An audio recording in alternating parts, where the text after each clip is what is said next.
Ladies and gentlemen, boys and girls, mothers and fathers, brothers and sisters, aunts and uncles and cousins, of course, and mops and pops, or if you're more formal, grandmothers and grandfathers, and baseball fans everywhere, welcome to this edition of the Valley Baseball League podcast. Hello, everyone. I'm Graham Knight, and on behalf of the Valley Baseball League and the teams in this league, it is my pleasure to welcome you to Game Night. Yeah, a little preview of some things to come. Tonight's theme, heroics on the baseball diamond.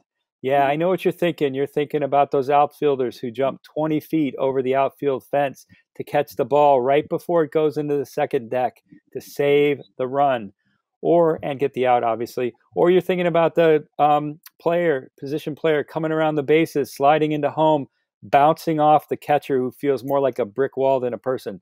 That is certainly one example of baseball heroics. Today, we're going to talk about another baseball heroic. I've seen it twice in the Valley League over the course of 2 years. As some of you may know, and many of you probably don't, I am actually on the Winchester Royals board of directors. And 2 years ago, on our 40th anniversary, see 40, we had the honor of seeing one of the greatest acts of heroism on the baseball field that I've witnessed as a fan. And it's my pleasure today to introduce you to Robert Porky Bowman.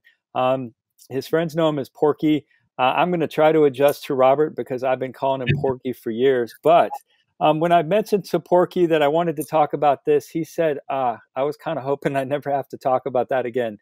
So, Porky, do me a favor. Will you set the stage, please, of kind of who you are and what your role is, first with the Woodstock River Bandits and then with the Valley Baseball League? I'm the general manager of the River Bandits and the administrative assistant to the commissioner of Valley League. All right, terrific. So for people who don't know, and I'm sorry to do this to you, but you really are one of the success stories out of the league. Set the stage for everyone. What was the 2018 season like for the Woodstock River Bandits? Horrific. In what way? Like when you think back on that season, what do you remember? Well, it was just the not having the numbers of players that we needed, our coaches not being able to recruit the players to get them in here. We were not sold a bill of goods, but we were under the impression our coach could recruit a little bit better than he did. And so that kind of puts us at the end of the season in the bind that we were in. Yeah, and we don't have to go into details here because the point of all this isn't that at the end of the season in 2018 you were in a bind. I'll just put it to fans this way. At the end of the 2018 season, the Woodstock River Bandits were having a similar season to the one that the Baltimore Orioles were having. That said, they did one of the most heroic things I've ever seen. It was the end of the season. Porky, correct me if I'm wrong, but there had been several rainouts. If I remember, the 2018 season was one of the wettest seasons that we've had. We'd had a number of rainouts. At the end of the season, we had to add an extra day of regular play to get in all the games. And Woodstock there were 2 games left to play between the Woodstock River Bandits and the Winchester Royals. We also had, if I may, we were at Strasburg, and we had a doubleheader the next night at Winchester. I didn't know that. So, yeah, go back and set the stage.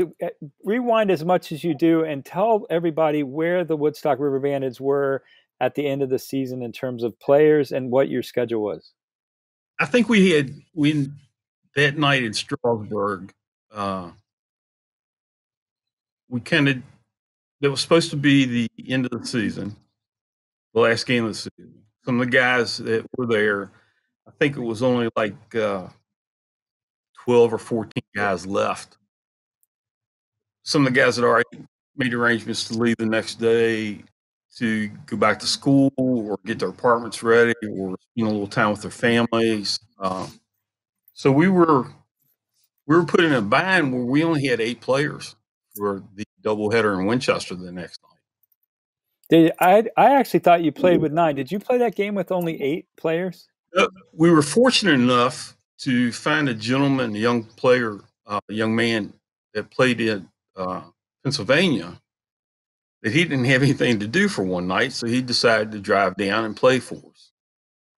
Right. So we were play those games with 9 players. So just to recap, you played a doubleheader the day before the end of the season in Strasburg, and then you came. That was a single game in Strasburg, a doubleheader in Winchester. I believe it's the way it was. All right. So here's so often in the annals of sports history, what you hear about is, one of the greatest basketball comebacks of all time. I think the team was down like 20 points going into the last 4 or 5 minutes, and the coach, I wish I could remember, it was like the Tar Heels or the Blue Devils or somebody. The coach gets them in a huddle and he's like, if any of you guys think we can't win this game, you go to the locker room right now. And the team comes from behind to win. I mean, we hear that story over and over again in the annals of sports history.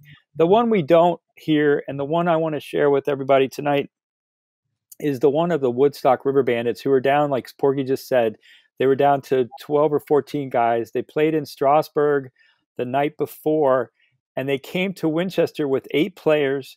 They were able to find one more, and they played with a double header with 9 guys. Porky, to me, this is Bruce Alger said something when the season was canceled. He says to him, integrity isn't something that is isn't born in crisis. It is revealed in crisis. And to me, what you guys did in Winchester was one of the most heroic things, and it showed a lot of integrity. Why did you come to the game? Why didn't you guys forfeit those games with only 9 players?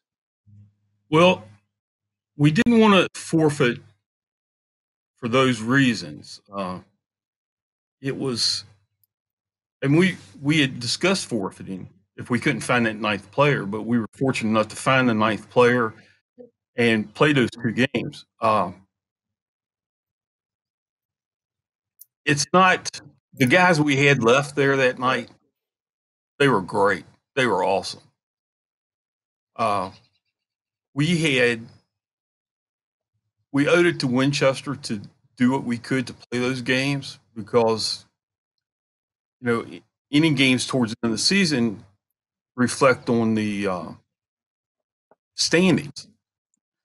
So I think Winchester needed those 2 to get in or to elevate their standings.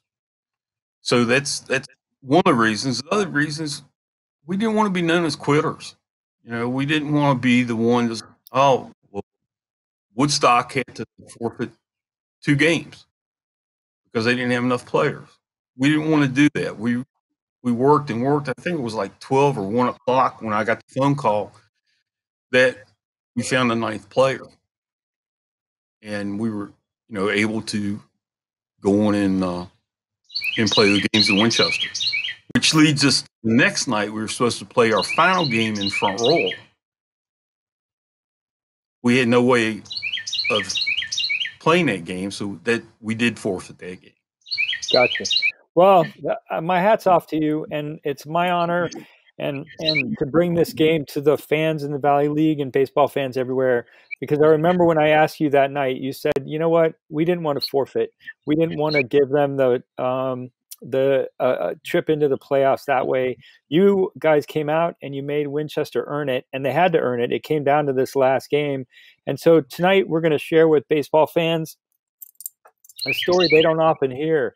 You'll hear the stories about the team coming from behind to win, but this is a story about a team that came out shorthanded, managed to give Winchester a run for their money, and made Winchester earn everything that they got that year. And Porky, my hat is off to you guys. Thank you. Thank you. It's something I don't do on any other team in the Valley League. It's just, it's not good to go through, but it made us stronger, and we're better people for it.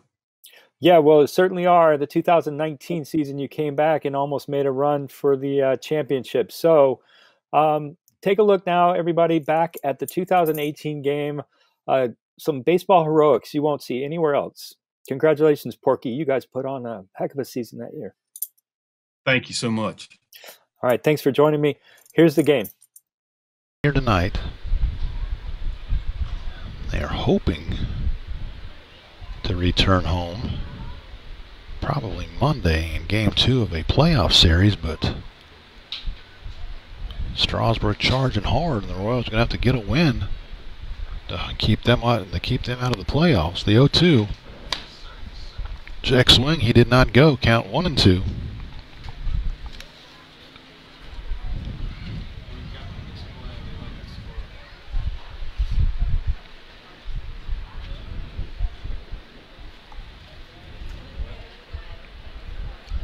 Guardier checks his sign. He'll check the runner at first. The 1-2. Strike 3 call. Breaking ball in the inside corner. Nunez thought it stayed in, but he is out on strikes for out number 2 here in the first. That bring up Riley Brandvold from the University of the South. Brandvold, the center fielder. 1 for 3 with a double and a run scored in the first game.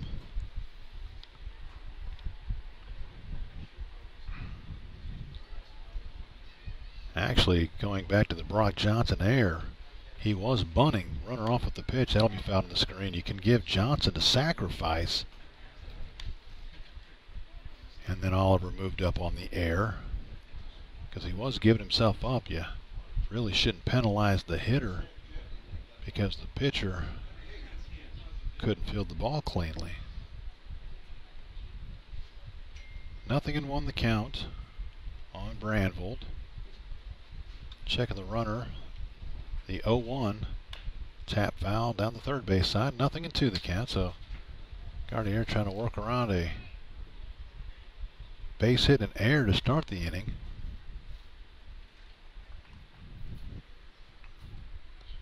Finds himself down a run in the early going here.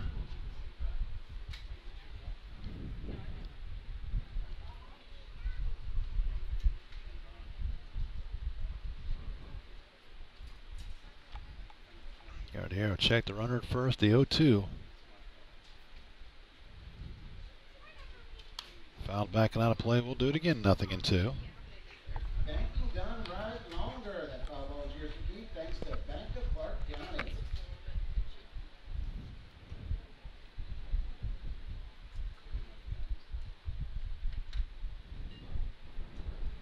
Check of the runner, the 0-2.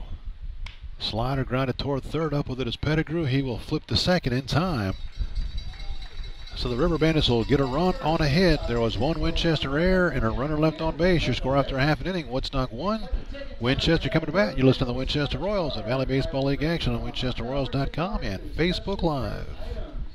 Green ticket number 363-795. 363-795. Hey everybody, Graham Knight here, joining you in. We were out on the field doing celebrating our parents. As you've heard me say before, it takes a village to raise a child, but it takes a metropolis to support a baseball team. And tonight we pay tribute to all the families who support our players and house them throughout the year. Great way to get involved with these players. It's fun to come out and watch these games when you've got skin in the game and you know the player and you're looking forward to see them doing their best. Anyway, want to welcome you to the second game here at Bridgeforth Field. Want to let you know that this live stream is made possible by Jim Stutzman Chevrolet. Without the Stutzmans this year, these live streams would not be happening. I am happy to say we were able to get in by the time the playoffs are over. We'll have done over 75 live stream games. That is thanks to Jim Stutzman Chevrolet, the home of the $99 processing fee. I like what Jim says best. Don't take his word for it. Go out and experience their honesty and integrity for yourself. As you've heard me say, I'm going to do it, and I encourage you to do the same thing. They are our community partners.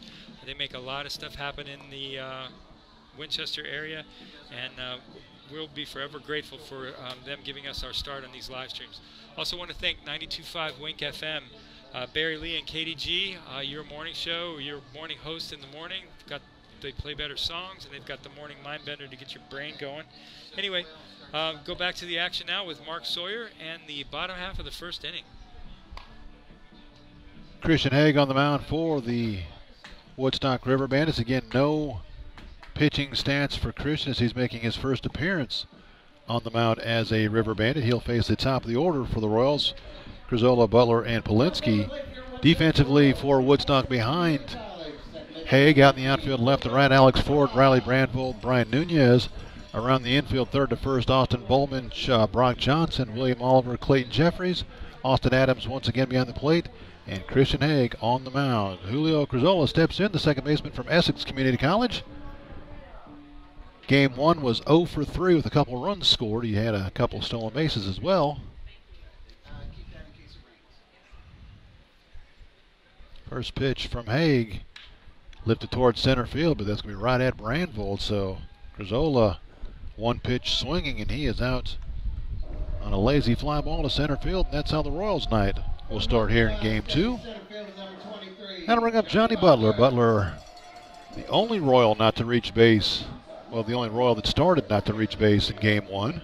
Actually, the two guys that came into pinch hit, with the exception of Sid, will also reach base. So Butler, one of just two guys to play in Game 1, did not reach base. 0 for 5 for Butler in game number 1. Breaking ball in there for a strike. 0-1.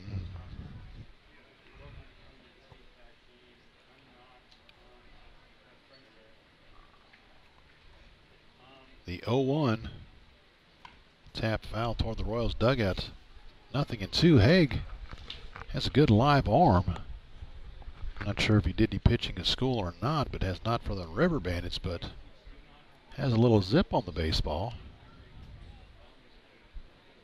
The 0-2, that's downstairs, 1-2.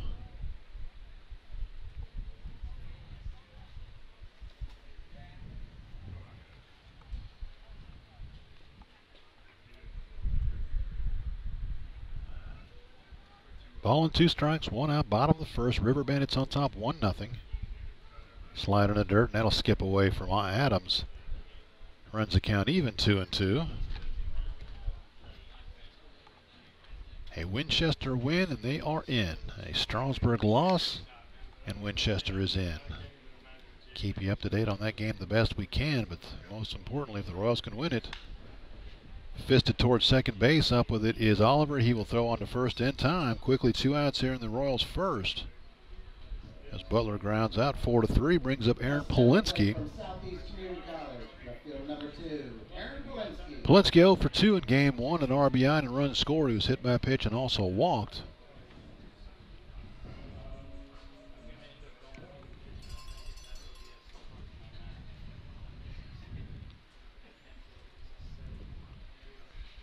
Christian Haig having a successful debut on the mound for the River Bandits. Fastball upstairs for a ball, 1-0.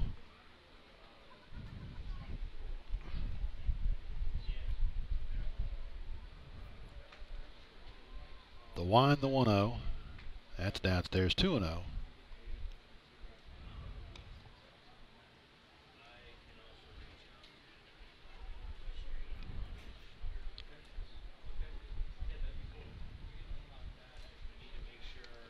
Haig the wind, the 2-0. That'll miss upstairs. It's going to drop in there for a strike. 2-1. Good breaking ball there.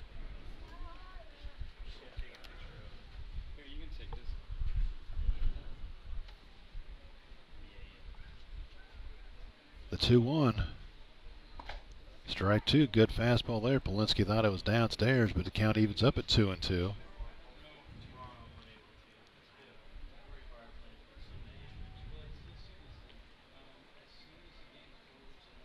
The 2-2.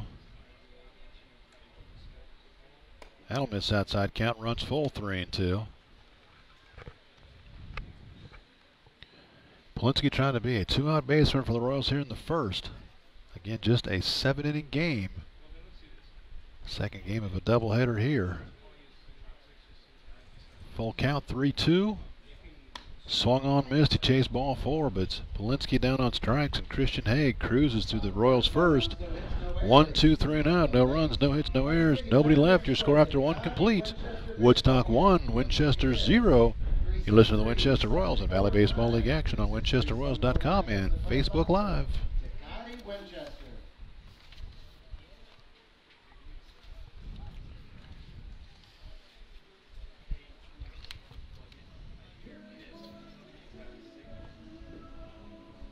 Winchester, also known as Duck Pond Motorsports, is Mid-Atlantic's #1 choice for Ducati sales and service and Northern Virginia's only exclusive Ducati Motorsport dealership. They sell new and pre-owned cycles and provide parts and service after the sale.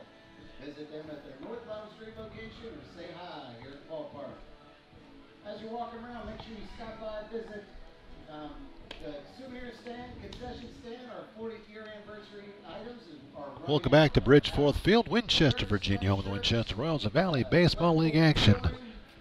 To the top of the second we go. Royals trail at 1-0. Cody Gautier back to the mound for the Royals. He'll face the 6, 7, 8 hole hitters for Woodstock here in inning number 2. Haig, Adams, and Bowman.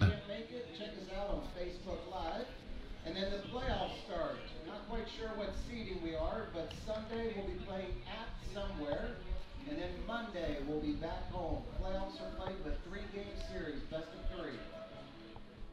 We're guaranteed to be on the road for the first one and home for the second one. So we'll see you Monday, 7 o'clock. Check Facebook for more information. You got to get in, fellas. You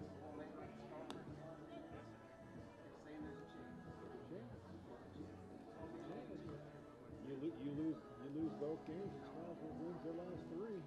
They've got 21 wins. You got 20. Now batting from University of Mary Washington, pitcher number 25, Christian Haig doing his pitching debut. Will stand in now. Right-handed hitting Christian Haig.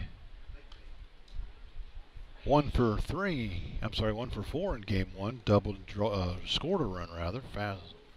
First pitch swinging, fouls at the screen, 0-1.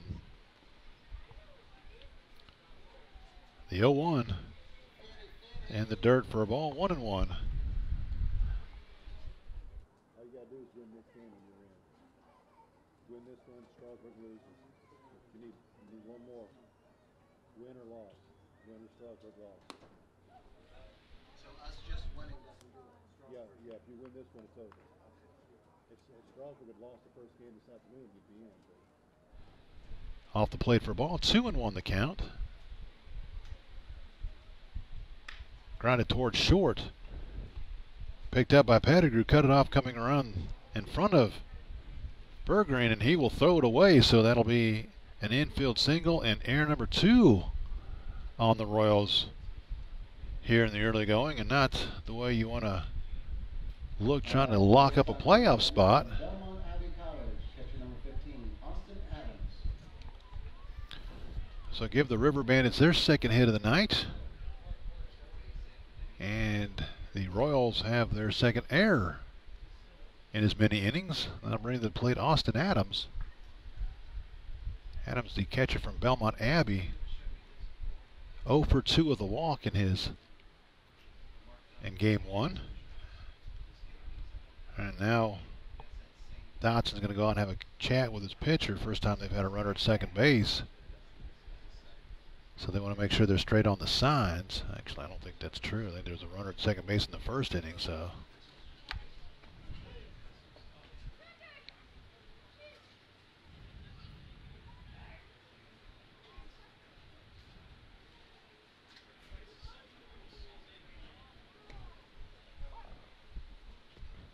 Fastball called strike number 1 on the outside corner.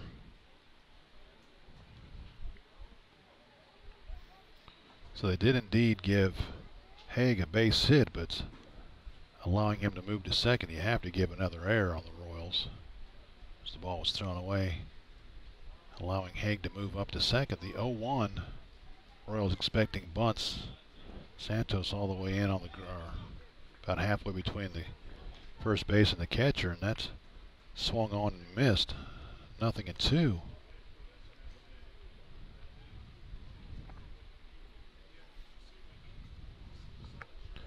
No balls, 2 strikes, nobody out top of the second. Woodstock already on top 1-0, trying to add to that.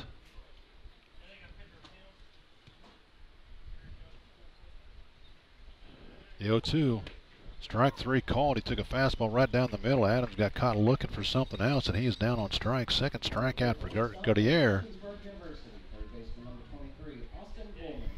I'm going to bring up Austin Bowman. Bowman, third baseman from Shippensburg. 0 for 3 in game 1.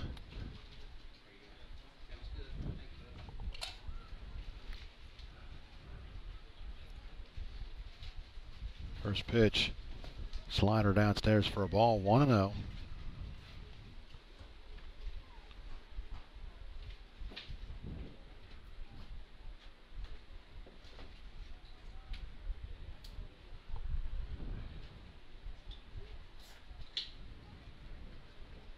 The 1-0. Lifted toward right field. Out number 2 is Brzezowski there to make the catch. I'll bring up Alex Ford. Ford pitched game 1. He's 0 for 3 with a couple strikeouts as he stands in now with 2 outs here in the top of the second.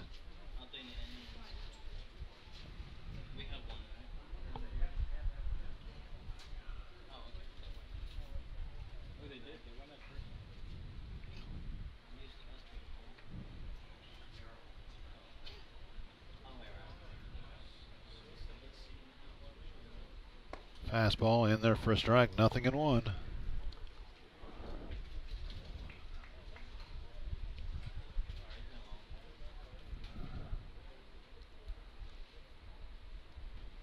Got to hear Pears in for his sign. He has what he likes. The 0-1. Grounded toward the pitcher. Cody will field, run it halfway to first, flip the first in time. So leadoff single in the air does not hurt the Royals here in the second for Woodstock. No runs, a hit, no, 1 error, and a runner left on base. Your score after an inning and a half. Woodstock 1, Winchester 0. You're listening to the Winchester Royals Valley Baseball League action on WinchesterRoyals.com and Facebook Live. Stop by our new location at 14 East Piccadilly Street in Winchester. Let Lisa Bear open doors to your future. Name this song. Tonight's song is from the 1950s. Come to the press box with song title and artist to win a $10 gift certificate to the concession stand from Lisa Bear, Greenfield Bear Residential. You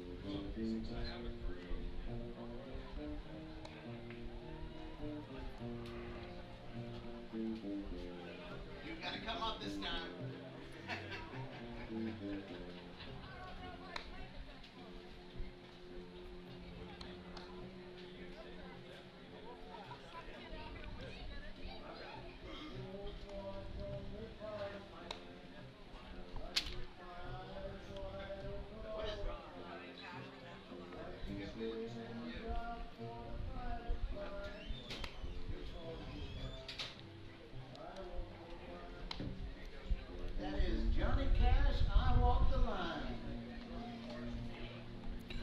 Welcome back to Bridgeforth Field, Winchester, Virginia, home of the Winchester Royals Valley Baseball League action all summer long. Royals closing out the home part of their 2018 schedule tonight, hosting the Woodstock River Bandits in Game 2 of a doubleheader. The Royals won Game 1 10-2. Woodstock leads it here 1-0 as we play in the bottom half of the second. Gill, Brzezinski, and Santos 4, 5, 6 to hit for the Royals as they square off against Christian Haig. Haig blew through the Royals in the first inning, 1, 2, 3 and out.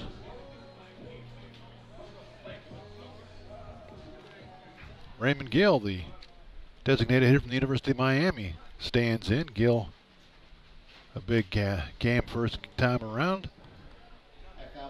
2 for 3, 3 runs scored, a stolen base, an RBI, and a couple of doubles. 0-1 the count on Gill.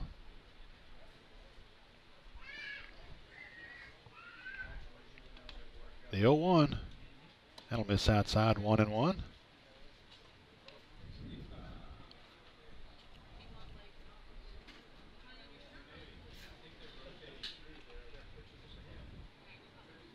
The 1-1. That'll miss outside, 2-1.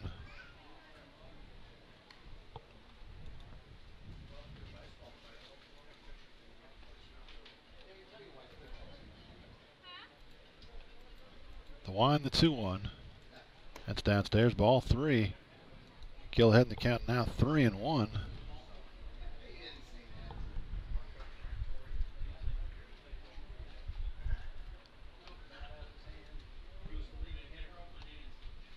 Haig with the 1, the 3-1.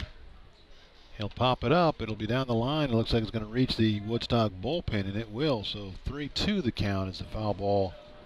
We're on the count full.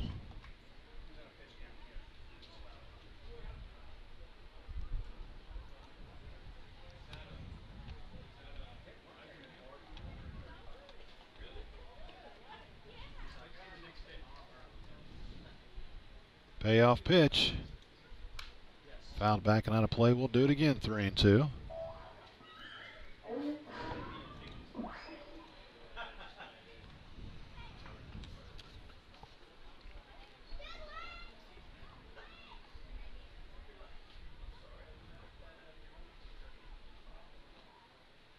The 1, the 3-2. Fouled back and out of play. We'll do it again. Gill battling Haig here to start off the inning.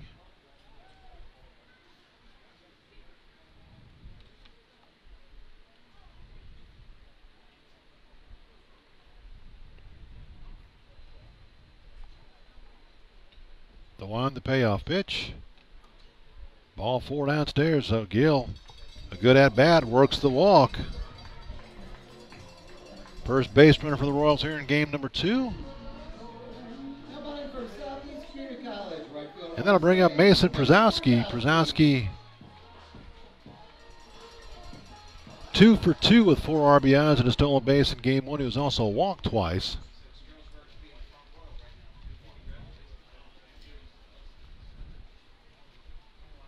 First pitch to Mason off the plate for a ball, 1-0.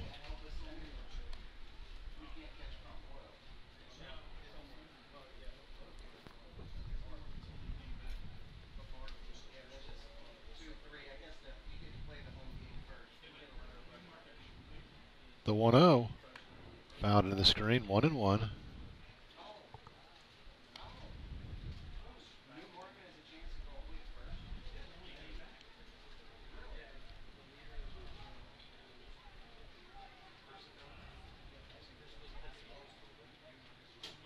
Hagel comes set. He'll check the runner at first. The 1-1. That'll miss inside. 2-1. Stanton leads Harrisonburg in that all-important game down south, 5-1. That is the top of the 4th. Winner of that game could very well decide who is in and who is out in the Southern Division. Both teams have a game tomorrow, but those two teams come into the game tied for 4th place in the Southern Division. So Stanton could win that one and then win a game tomorrow. They're in and Harrisonburg is out. The 2-1. Fastball downstairs. I think I call that a strike. Throw on to second base is going to be not in time. Gill slid around the tag. Przowski took the pitch, so Gill will steal second. The Royals will have a runner in scoring position. Gill's going to go back to Miami and tell everybody about his stolen base. Stolen bases here this afternoon. That's his second of the day. 2-2 the count on Przowski now. Strasburg leads Front Royal 2-1. That game at the bottom of the 3rd. Strasburg doing everything they can to keep their playoff hopes alive.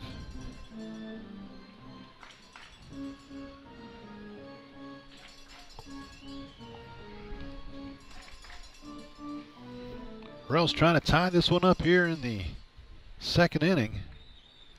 Royals scored their first 2 runs in game 1 without the benefit of a hit. The 2-2 downstairs, ball 3, 3-2, and they haven't got a hit yet here in game number 2. But have a runner in scoring position, trailing by a run.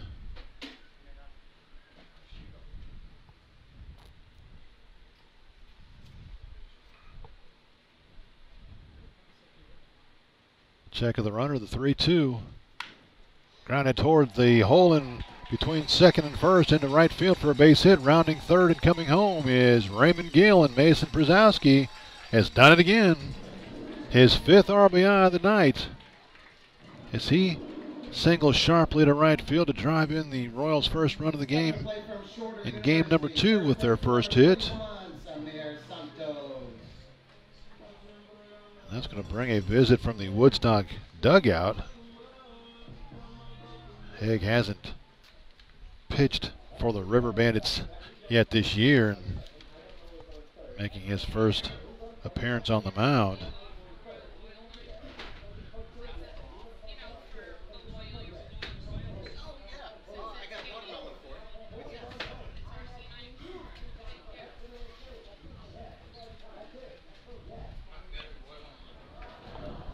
So once the meeting on the mound is finished, Samir Santos will stand in. Santos also had a big first game. 1 for 3, but he drove in 2 runs, stole 2 bases, scored 3 runs.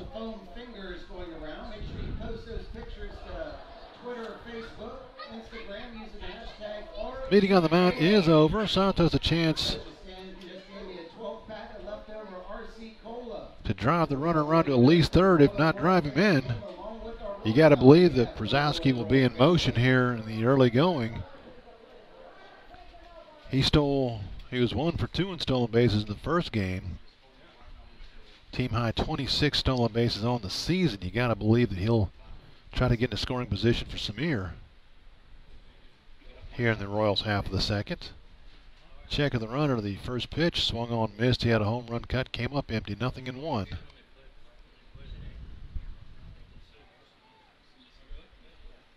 Pushing 9 o'clock here on the East Coast. Way past my bedtime. Check of the runner at first, the 0-1. Santos will ask for time, and he will be granted it. No balls and a strike, nobody out. Przowski at first, RBI single to tie the game. Check of the runner, the 0-1. Tap toward the pitcher. Haig up with it. He'll throw on to second in time. On to first. That's a 1-6-3 double play. So Przowski, not in motion, made no attempt to steal second base, which is highly unusual. And the result is Santos will tap into a 1-6-3 double play for the second out. Zion Pettigrew will hit now. Pettigrew in the first game, 0 for 2. He walked twice and scored a run. I'm sorry, he was hit by a pitch and scored a run. He also was intentionally walked. First pitch hammered deep to left field. Going back on it is Ford. Ford's going to give it a look, and he is going to watch it fly out of here. Zion Pettigrew. First pitch swinging, hammers it to deep left field. Ford went back a couple steps, but didn't give it much of a look as that flies out of here. For Pettigrew, his first home run of the season, 3rd RBI, and the Royals have jumped on top, 2-1.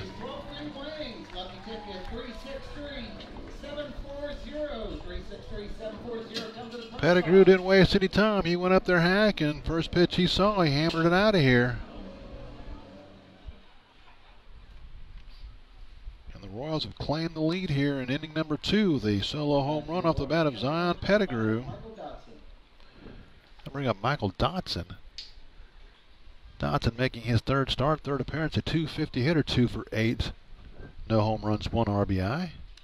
Actually, it's his 4th appearance as he pinch hit in game number 1. So the Royals have erased the 1-run deficit and have taken the lead here in the second. The 1-1. Will miss inside, 2-1. So Cody Gaudier will go back to the mound with the lead for the first time tonight. Just a matter of what the lead will be when he gets there. The 2-1, that'll miss high and in. 3-1 now.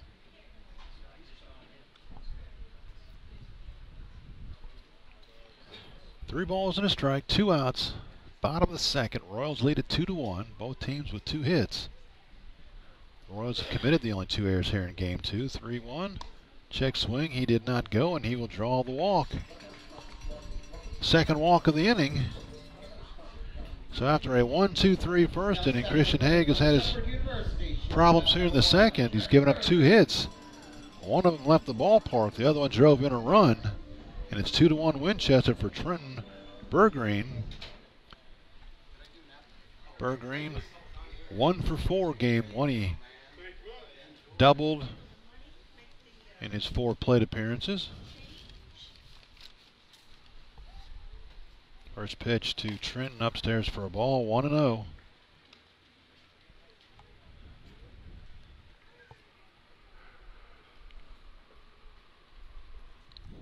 So a Winchester win, it doesn't matter what Strasburg does. The 1-0.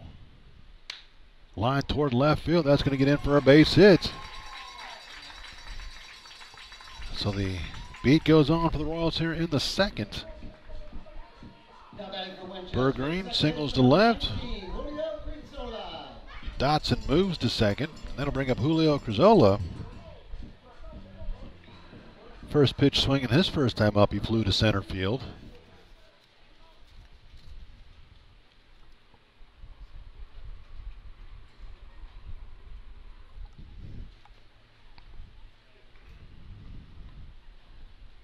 First pitch to Crizola off the plate for a ball, 1-0.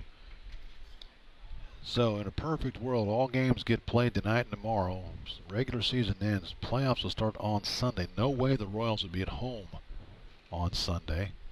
If they make it in, they're either the 3rd or 4th seed, and they'll be on the road either at Front Royal, at Purcellville. I guess Newmarket's got a chance to crawl in one of those top 2 spots. Breaking ball in there for a strike, 1-1. So the Royals would be at one of those 3 places on Sunday and then return back home on Monday for Game 2 of the series. That's barring rain on Sunday, of course. Breaking ball in there for a strike, 1-2. Crizola down to the count now, 1-2.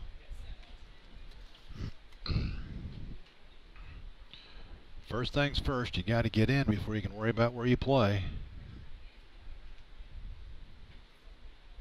The 1-2. High and tight, 2-2.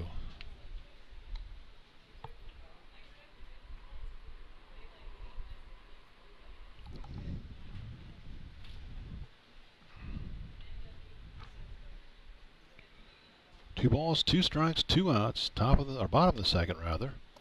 Slider misses down and away, 3-2, and that'll give the runners a head start here with 2 outs. Dotson from second, Bergreen from first. 3-2, 2 outs on Crizola.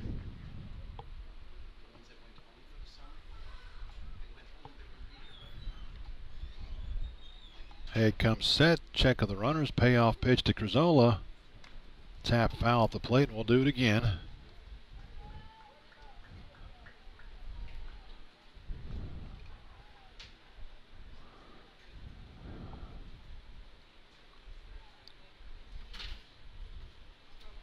Three balls, 2 strikes, 2 outs. Bottom of the second, 2-1 Royals. Lots of 2s on the scoreboard out there. The payoff pitch. Swung on, missed. He threw a fastball by him, and Crizola's down on strikes. However, for the Royals, 2 runs on 2 hits. 2 runs on 3 hits, rather. There were no errors, and there are 2 runners left on base. Your score after 2 complete now reads Winchester 2, Woodstock 1. You're listening to the Winchester Royals of Valley Baseball League action on WinchesterRoyals.com and Facebook Live.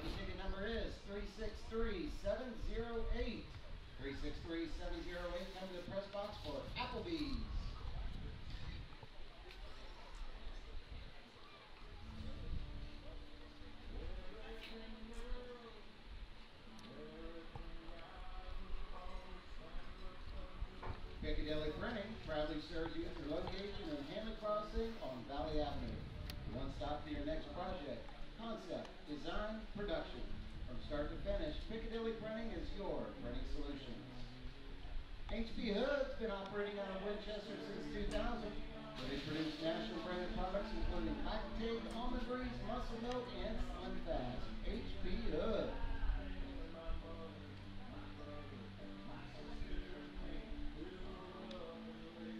As you walk around, make sure you stop by and give Mark Dunford with Nationwide Insurance a visit.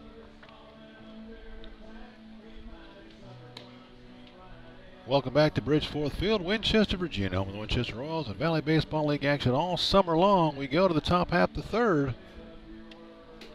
The Royals now lead it 2-1 thanks to the solo home run from Zion Pettigrew.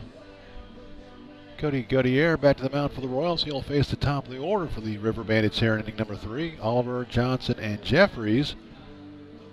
That trio produced the first run for Woodstock in the first inning.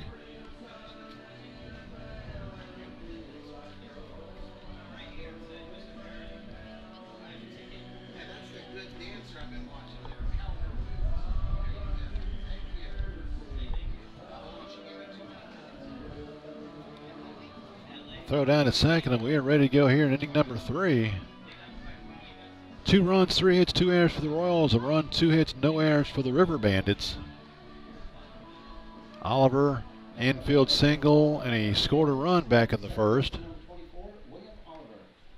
1 for 1.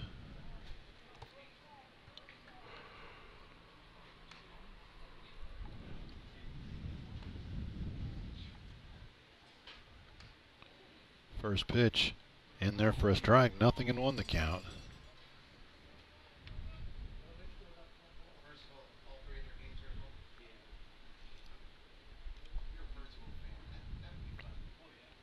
The 0-1 in there, oh, going to be upstairs, it looked like. Pretty close, 1-1 the count.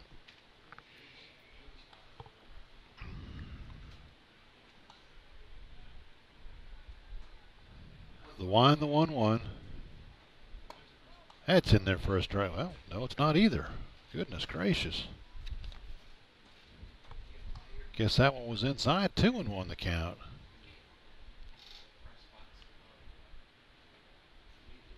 The 2-1. Fouled back and out of play. And I know that's a strike because he swung at it. 2-2 the count on Oliver.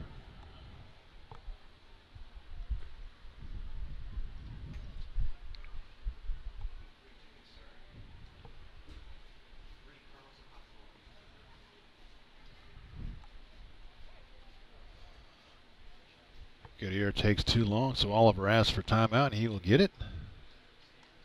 2 balls and 2 strikes. Nobody out top of the third. The wind, the 2-2.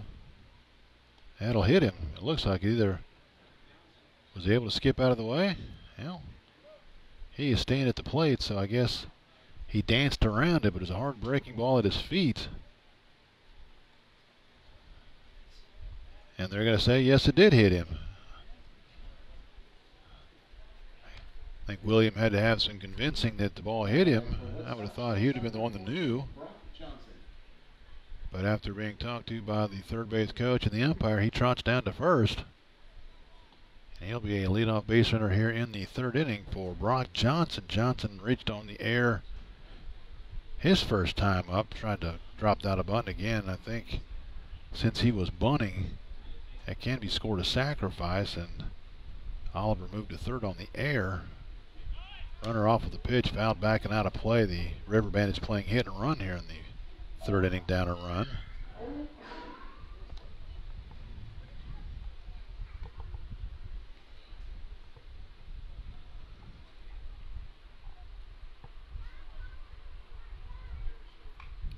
No balls and a strike.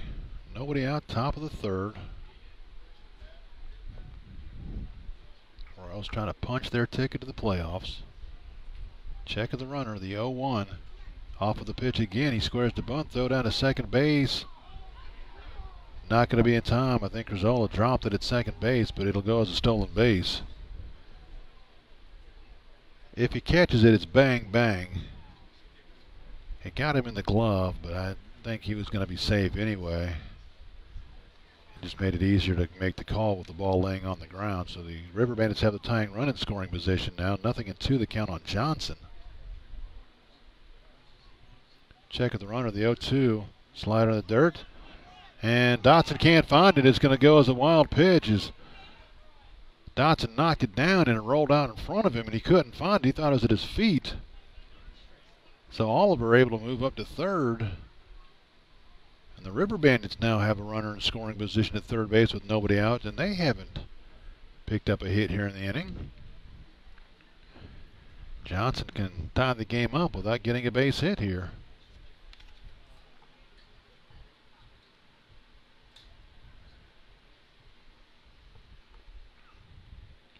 The 1-2, that's going to be ripped into left field for a base hit, so Johnson will indeed tie the game up A sharp single to left, and Oliver scores his second run of the game, and it's 2-2 now. Still nobody out here in the third inning. Coming to play for Woodstock, first baseman number 8, Clayton Jeffries. I'll bring up Clayton Jeffries. And I don't know if the Royals think they have a playoff spot locked up or not, but they seem to kind of be going through the motions here in game number 2 a little bit. Jeffries reached on the fielder's choice his first time up. He's 0 for 1. Off with the pitch is Johnson, but it's going to be popped up in the infield. Pettigrew will make the catch. Johnson able to get back to the bag. So Jeffries pops to third for out number 1. The River Bandits, right field number 34, Brian Nunez. Then bring up Brian Nunez. Nunez struck out looking his first time up, but had a big game 1. Couple extra base hits, couple RBIs.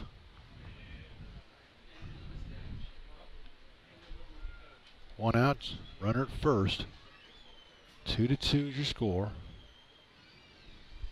Gutierrez will check the runner at first. First pitch to Nunez is in there for a strike. Throw down to second on the steal attempt, and this is not going to be in time. And so the River Bandits, with Dotson catching, have decided that they are going to go the stolen base route here in game number 2. That's their second stolen base this inning. The 1-0 to Nunez is he's got a chance now to put Woodstock back on top. It's in there for a strike. 1-1. Strasburg now leads Front Royal 5-1. So it looks like if the Royals want to get in, it's going to have to be of their own doing, as Front Royal is doing the Royals no favors. The 1-1 line toward right field. That's going to be a base hit.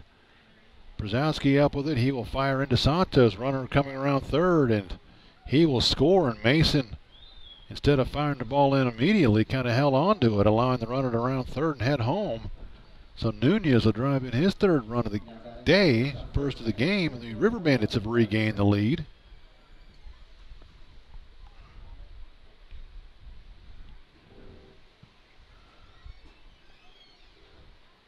Second hit of the inning for the River Bandits. Nunez at first base now, still just 1 out.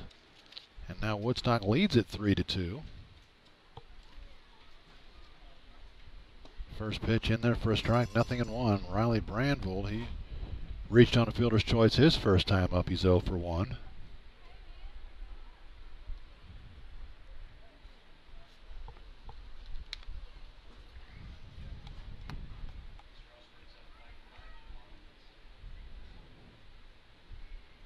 The 0-1, grounded foul down the third base line. I tell you what, if it was foul, it wasn't foul by much.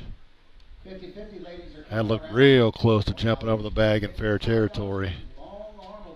But, as has been well documented, I'm about half blind, and the umpire had a whole lot better look at it than I did, and a much better angle.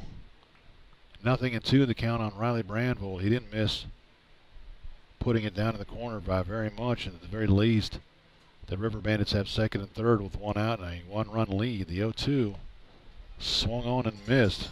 Foul tipped into Dotson's glove. He was able to hang on to it. So a big out number 2 there for Gaudier and the Royals. That'll bring up Christian Haig, who is pitching. He's singled his first time up.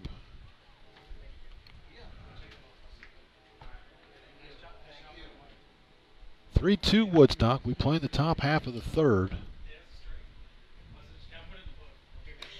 That's going to be a base hit to right field. So Haig is going to be 2 for 2 here in game number 2. The River Bandits 5-35 on the season. 90% of their roster has already gone home. And here are the River Bandits with 9 players trying to keep the Royals from making the playoffs. Hit number 5 for Woodstock. That'll bring up Austin Adams, the catcher. He's 0 for 1. He struck out looking his first time up.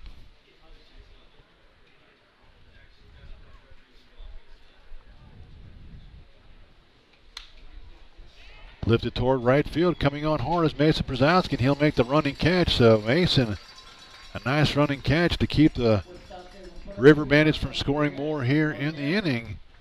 in the inning, 2 runs on 1, 2, 3 hits.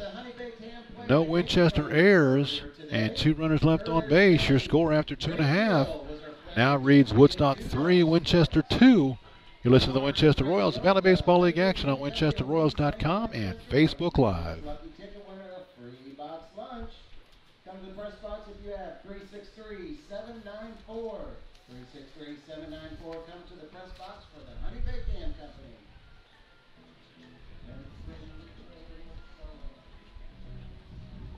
At the Lutheran Church, located on a beautiful 9-acre site just west of Winchester on North Frederick Pike. Stop by and visit the good folks at Bethel Lutheran Church. They'd love to see you.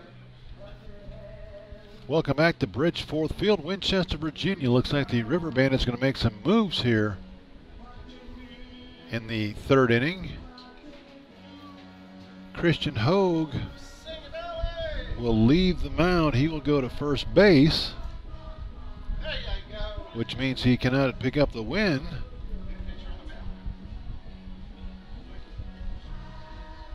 Austin Bowman Now the mound for the Woodstock River Bandits from Shippensburg University. will take over on the mound. Austin Bowman. He also has no pitching stats to speak of. Going to 3rd is Riley Scores from around the Valley Lake. Brandvold. Newmarket beats Charlottesville 7-3. Percival Who does that leave? Clayton Jeffries moves back to center field. That's the one thing about only having 9 players. All you got to do is figure out who you're missing, and that's where the other guy went. So your new alignment for the River Bandits: out in the outfield, left to right, Ford, Jeffries, Nunez. Around the infield, 3rd to 1st, Brandvold, Johnson, Oliver, and Haig. Austin Bowman Austin Bowman on the mound, and Austin Adams behind the plate. So Haig goes 2 innings, allows 2 runs on 3 hits. He walked 2, and all that came in the 2nd inning as he went 1, 2, 3 in the 1st. Bowman will face the 2, 3, 4 hitters for the Royals: Butler, Polinsky, and Gill here in the 3rd.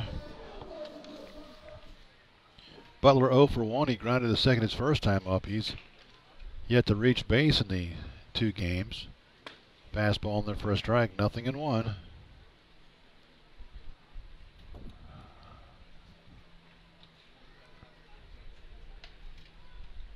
The 0-1 in there for a strike, 0-2.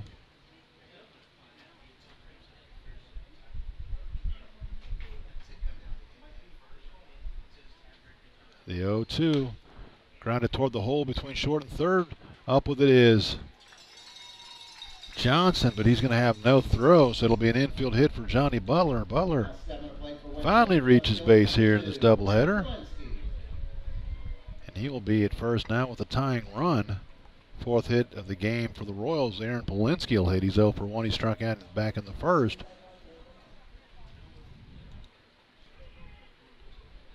So the Royals trying to get even, get ahead here. Throw to first back in time is Butler. Probably a little closer than he would hoped it was going to be.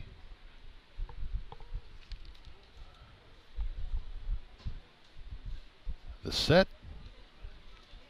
First pitch inside for a ball, 1-0. Royals have 2 games left. This one and tomorrow at Strasburg. 1 win gets them in the playoffs. 2 losses and a Strasburg win tomorrow night. The Royals could find themselves on the outside looking in. That fastball off the plate for a ball, 2-0. The Royals lose the last 2 games and the Strasburg Express win their last 3. They will pass the Royals, and the Royals will be out of the playoffs. Downstairs for a ball, 3-0. And right now, Strasburg leads Front Royal 5-1. They have 2 games tomorrow. They have a game against the Royals at noon, and I believe their other game is against Percival, but do not quote me on that. The 3-0 off the plate for a ball 4. So the Royals have their first 2 hitters on base here in the inning. And now do you ask Raymond Gill to bunt? Very rarely do you see a cleanup hitter dropped down a sacrifice. Gill walked and stole a base, scored a run in the first inning, or in the second inning rather. Butler singled, Polinsky walked. They're on first and second now with nobody out here in the third as the Royals try to regain the lead. First pitch to Gill, and he is not bunting, he is hacking, and he was looking to make it 5-3. Swung through a fastball, 0-1.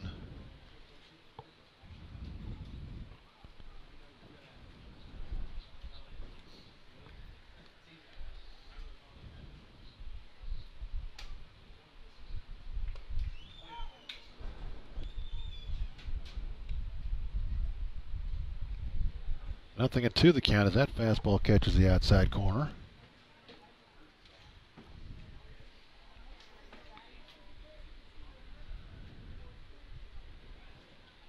Check of the runners, the 0-2. Strike 3 called, and Gill is down on strikes. 3 straight pitches, and he is gone. So the one thing that can't happen in that situation just did. That'll bring up Brzezowski, who's had a pretty good day. He's driven in 5 runs with 3 singles. Base hit here would tie the game and give him another RBI single. Runners off with the pitch. Breaking ball taken for a ball, and both runners are going to slide in safely. So the Royals double steal. Butler to third, Polinsky to second. Now an error, or Mason Brzezowski base hit would drive in 2 more.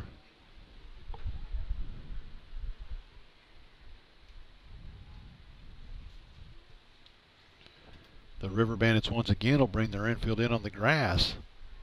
Trying to cut off a run at the plate, the 0-1. Grounded towards short. Up with it is Johnson. He will check the runners, throw on to first in time. So Mason unable to get it done that time, and he will ground out to short, and it'll be up to Samir Santos. Santos grounded a double play his last time up. He's 0 for 1.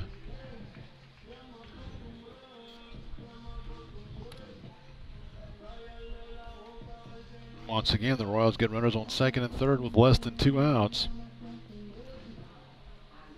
Have not been able to push them across yet. Going to take a base hit from Santos with 2 outs.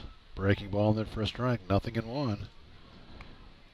First 2 men reach base here in the third. Gill strikes out. Brzezowski grounds out. Now the Royals on the verge of not getting anything for it. The 0-1. That'll miss outside, 1-1. The Royals know Woodstock has no pitching. They're sending out position players. And right now, those position players are shutting the Royals down.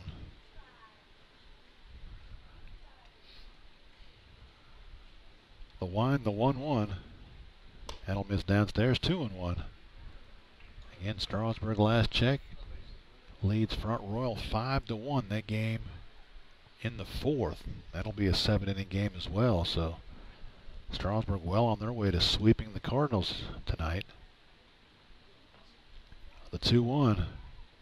Swung on and missed. He had a home run hack, came up empty. He was thinking 5-3 right there with 1 swing of the bat.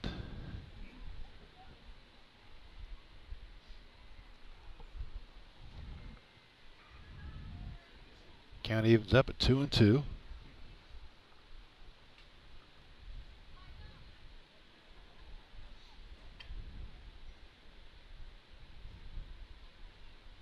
Samir will ask for time and be granted it.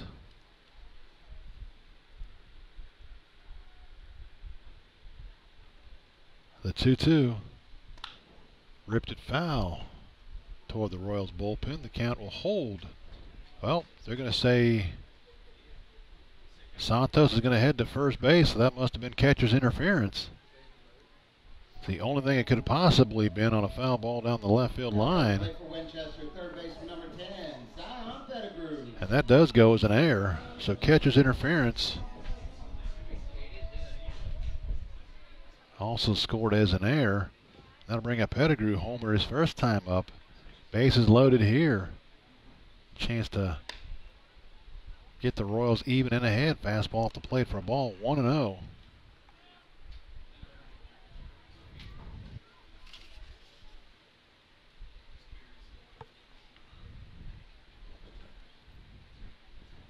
The 1-0. Lifted toward deep center field, going on. It's going to be off the fence. 1 run's going to score. 2 runs are going to score. The ball's going to get away from the infielders, and another run's going to score. Zion Pettigrew did not miss a grand slam by much, as that hits about 3/4 up the fence in right center field. Pettigrew will be credited with a double and at least 2 RBIs, and at this point in time, you might as well give him all 3, as Santos had stopped at third, and when the ball got away from the middle infielders, he came on in to score, but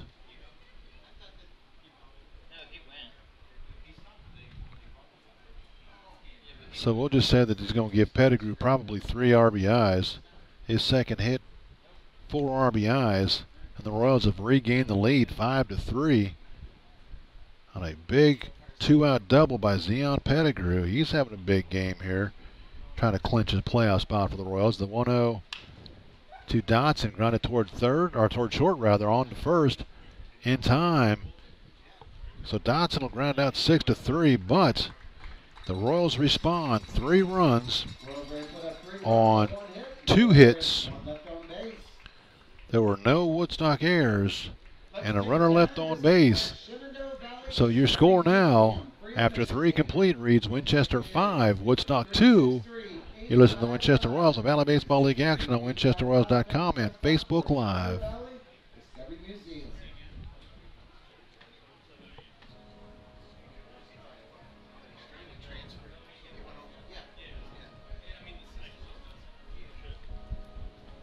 Growing up in the Winchester area has allowed Laura White of DRA Press Realty to see the enormous growth of the Shenandoah Valley.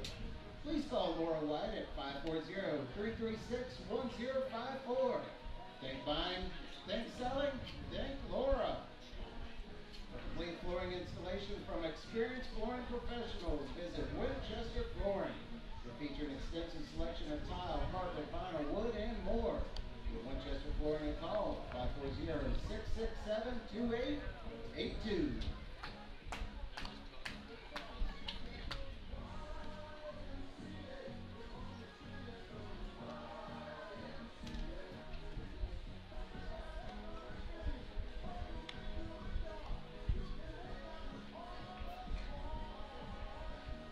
Winchester Royals will be playing tomorrow versus Strasburg at 12 o'clock. They got a noon game at Strasburg. We hope to see you there, but if you can't make it, make sure you watch us. Welcome back to Bridgeforth Field, Winchester, Virginia, home of the Winchester Royals of Valley Baseball League action. We go to the 4th. Back and forth battle between the River Bandits and the Royals. Woodstock jumped on top 1-0 in the first. The Royals 2 runs in the second to take a 2-1 lead. Woodstock regained the lead of 2 runs in the third to go up 3-2, and a 3-run third for the Royals will put them up 5-3 as they try to clinch a playoff spot. Back to the mound, Cody Cartier for the Royals. He will face the 8-9 one-hitters for Woodstock here in the 4th, Bowman, Ford, and Oliver. 5 runs, 5 hits, 2 errors for the Royals. 3 runs, 5 hits, 1 error for the River Bandits. And those of you wondering where that error came from, catcher's interference is an error, so I misspoke. There was 1 error last inning on the River Bandits. Bowman 0 for 1. He's flown to right tonight in the second game. You got to tip your hat to Woodstock. These guys could have very easily just rolled over and played dead. Said, you know, we're 5-35. Who cares? But they have been out here battling, trying to knock the Royals out of the playoffs. Slider in there. Well, Slider's not in there for a strike. I guess I'm going to stop playing umpire because I ain't been right yet. 1-0 the count is that one off the plate. The 1-0. That's in there for a strike, 1-1.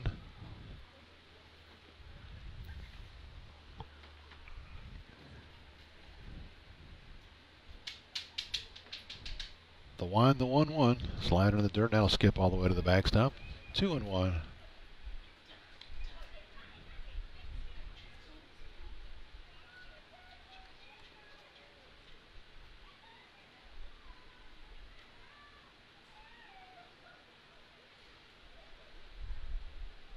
The 2-1 off the plate for a ball. 3-1.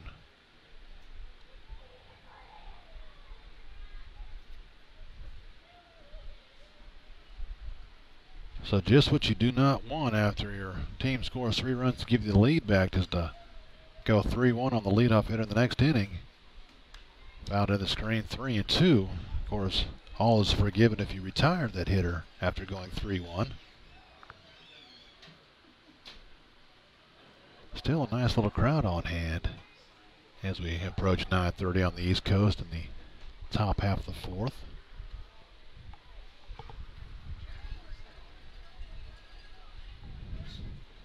The 3-2. Lifted foul. Down the first base line. Going back on it is Santos, and a nice running sliding catch by Julio Crizola. Santos had a beat on it, but I think he heard Crizola call him off, so Santos dove out of the way, and Crizola made the nice running catch in foul territory for out number 2, or I'm sorry, for out number 1 here in the inning. Nice play by Julio to get out number 1, and that'll bring up Alex Ford. Ford 0 for 1 in game number 2. Grounded back to the pitcher. His first time up. Slider swung on and missed. Nothing and 1 the count.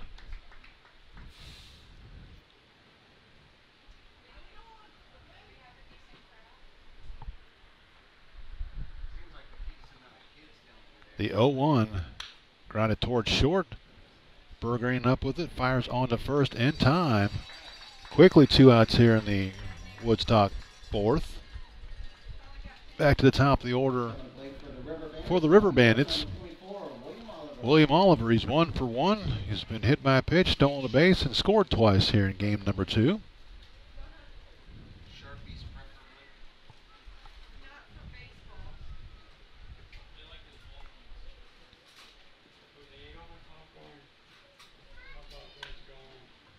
Ground ball to short. Berggren up with it, fires on to first in time. A nice 1-2-3 inning for Gautier and the Royals. Your score after 3.5. We're halfway home. Winchester leads at 5-3. You're listening to the Winchester Royals and Valley Baseball League action on WinchesterRoyals.com and Facebook Live. 363-933. 363-933. Come to the press box for Coach Jim.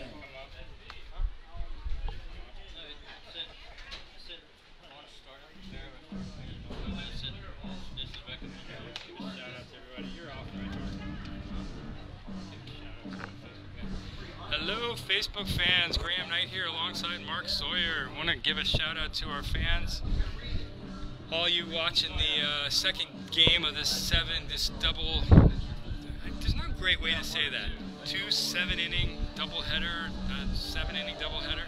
Anyway, gonna give a shout out. Look, we got Jeff, Steve, Sheila. Oh, look at Dennis Atwood posted a big thing. I'll have to come back to that.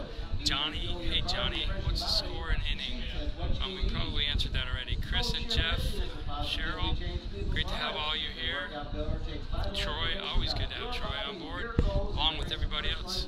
Anyway, just wanted to give a big shout out as we're kind of wrapping up our regular season. We are now at the bottom of the 4th, and great to have you all along tonight, enjoying this nice evening of baseball. Now back to the action with Mark Sawyer. We go to the bottom half of the 4th inning. Royals lead at 5-3. New pitcher on for Woodstock. Austin Bowman has moved back to 3rd. Trying to pick up the number of the pitcher. That might be Clayton Jeffries on the mound now, and it looks like it is. Looks like Riley Brenvold has moved back out to center field, and Clinton Jeffries is now on the mound for the River Bandits.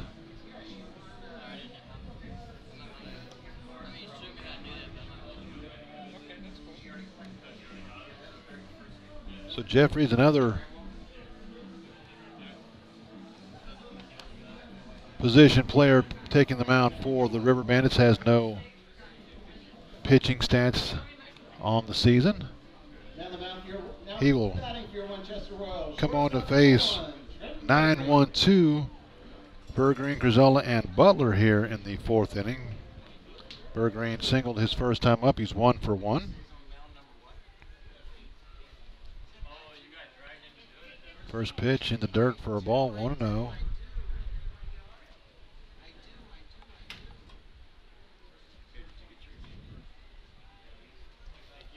The wind, the 1-0. That's downstairs for a ball, 2-0.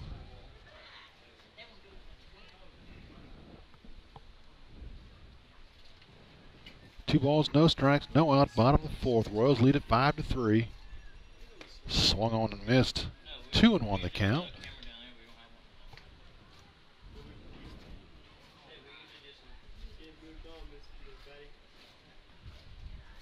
The 2-1 found in the screen, 2-2.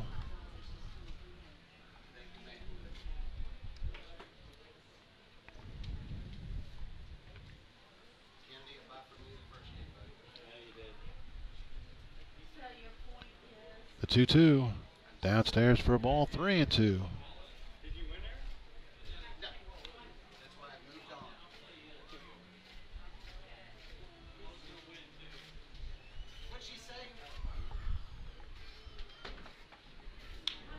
Lifted toward deep left field. Going back on it is Ford. Ford's going to give it a look, and it's going to be off the fence. Rounding first and heading to second is Bergreen. And Trenton, his second double of the day, second hit here in the second game.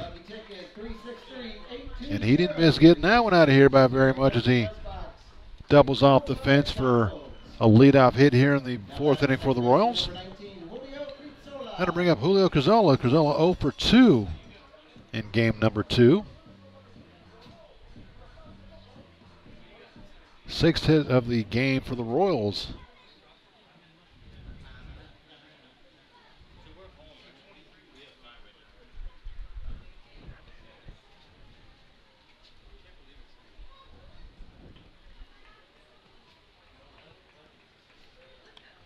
Slider in the dirt for a ball, 1-0.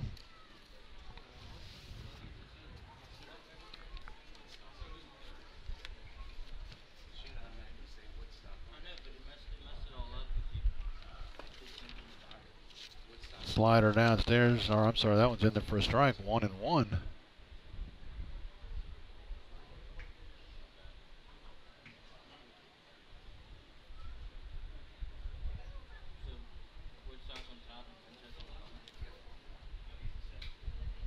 The 1-1 in there for a strike, 1-2. And let me correct something that I've been saying all night long that is incorrect. I was right at the beginning of the game. The Royals' magic number coming into today was 3. So that's any combination of 3 Royals wins and 3 Strasburg losses. So a Royals win in this game only locks up a tie for 4th place. The Royals would still need either a win or a Strasburg loss to clinch a playoff spot. Breaking ball upstairs for a ball, 2-2. So the Royals would either need to beat Strasburg tomorrow or have Strasburg lose tomorrow night against whoever they're playing against tomorrow night to clinch a spot if Strasburg wins tonight. And that's assuming the Royals also win. Foul back and out of play. The count holds at 2-2. The more I thought about it, the more I thought, you know what, that doesn't sound right, and I got to double check it, and I have. I was right at the beginning of the game, and then somehow throughout the game I let it slip that I guess I was going on the assumption that Strasburg was losing that first game. They were going to lose. Fastball at the plate for a ball, 3-2. So the Royals need a win here and a Strasburg loss to clinch a playoff spot. But the Express lead at 5-2. The 3-2, strike 3 call. Grizzola down on strikes. He had taken 2 steps toward first base, thought he had walked, but he is out on strikes. That'll bring up Johnny Butler. Butler 1 for 2. He singled, scored a run back in the 3rd.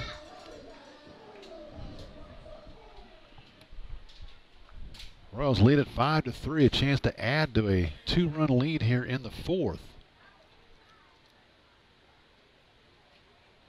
Throw to second, but really nobody covering.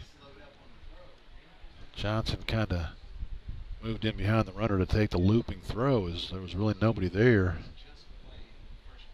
And had it been to first base, that would have been a balk because he didn't throw the ball to the bag, which at first base is illegal. Throw back behind the runner at second on the catcher's throw, but he's back in time.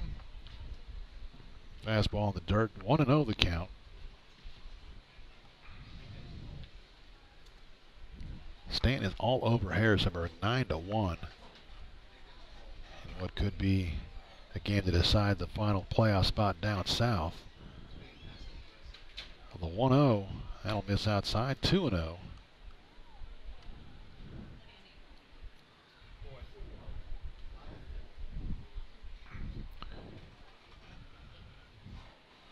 Strasburg does indeed play at Purcellville tomorrow night.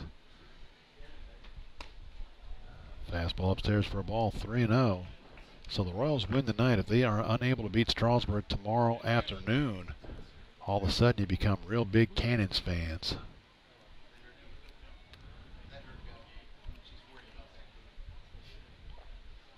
The 3-0 lifted towards center field. Butler swinging away on 3-0, pops it up to center field. And that is out number 2 here in the inning. Stepping in the box for Winchester, left fielder number 2, Aaron Polinsky. That'll bring up Aaron Polinsky. Polinsky 0 for 1 of the walk and a run scored.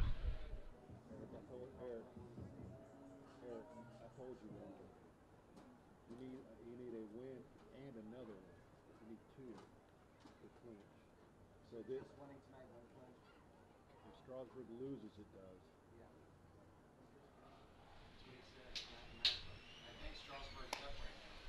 Yeah, they're up 5-2. Fastball upstairs for a ball, 1-0.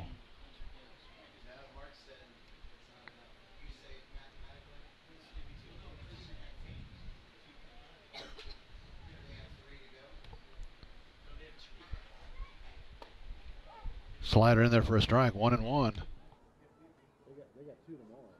Strasburg plays twice tomorrow.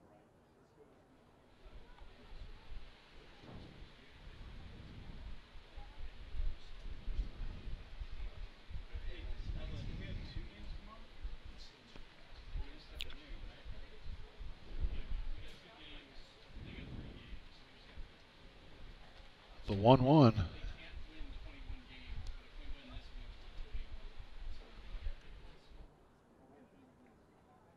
They can win 21 games.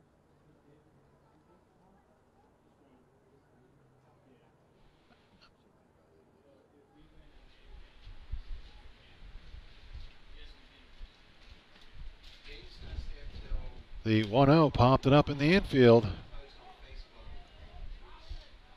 That'll be caught by Haig over at first base. So the Royals get a leadoff double, but cannot do anything with it. No runs to hit, no errors. 1 runner left. Your score after 4 complete. Winchester 5, Woodstock 2. You listen to Woodstock 3. You listen to the Winchester Royals and Valley Baseball League action on WinchesterRoyals.com and Facebook Live. Pitching earlier this afternoon, Bojangles has a chicken dinner for this lucky ticket number. If you have lucky ticket number 363-856, 363-856, come to the press box for Bojangles 3-piece dinner with 1 fixin'. Winner, winner, chicken dinner.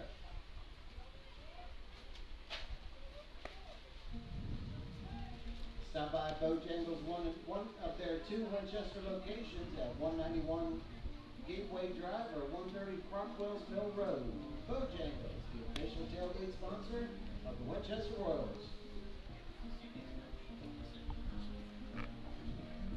Welcome back to Bridgeforth Field, Winchester, Virginia, home of the Winchester Royals and Valley Baseball League action all summer long. And I'm going to backtrack one more time after I've got my toes out and my fingers and done all the math. A win tonight by Winchester. I know I've got everybody totally confused now. A win tonight by the Royals will clinch a playoff spot. Strasburg, the best they can do is 20 wins. They came in tonight with 4 games left. So the best they can do is 20 wins.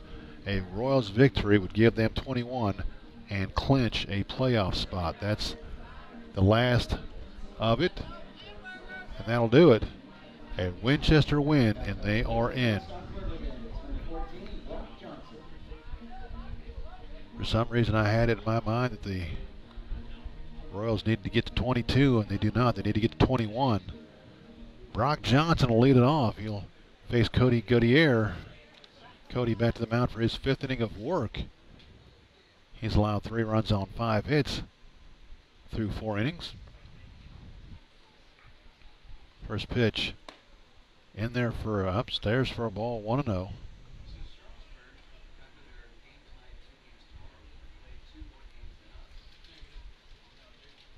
The 1-0 downstairs for a ball, 2-0. And again, you don't want to start issuing walks with a 2-run lead.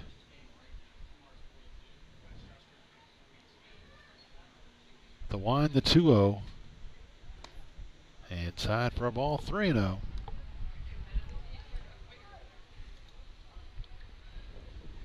So Johnson trying to jumpstart a Woodstock rally here in the 5th.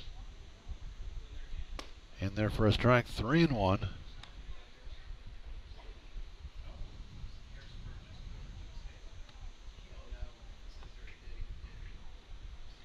The wind, the 3-1. Popped it up, that'll be out of play. Count runs full, 3-2. So now that I've gotten everybody completely confused, the Royals 9 outs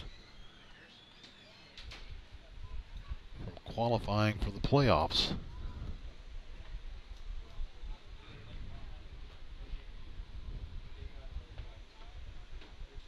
The wind, the 3-2. Lifted towards center field. Butler is under it. And he will make the catch in center field for out number 1. Coming to play for Woodstock, number 8, Clayton Jeffries. Going to bring up Clayton Jeffries. Jeffries 0 for 2. He's reached on a fielder's choice and popped to third.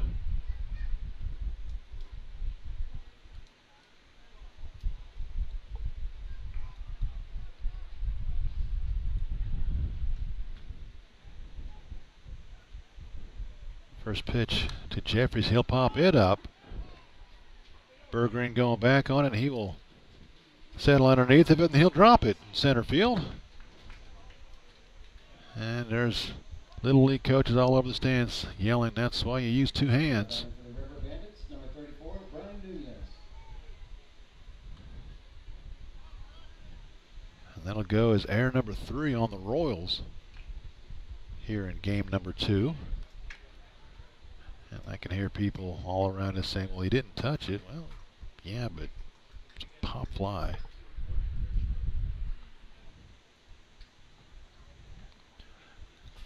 The Royals have made 3 errors here in the second game trying to clinch a playoff spot. Grounded foul toward the Royals dugout. 0-1.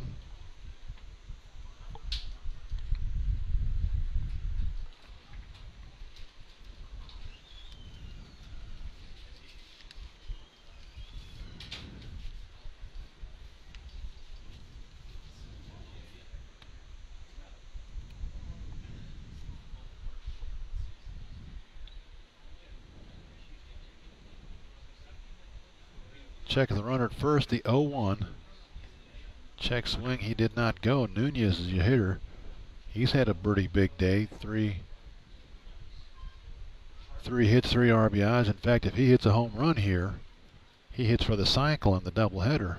Triple, double, and a single so far. If he hits a home run here, we're 5-5 in the top of the 5th.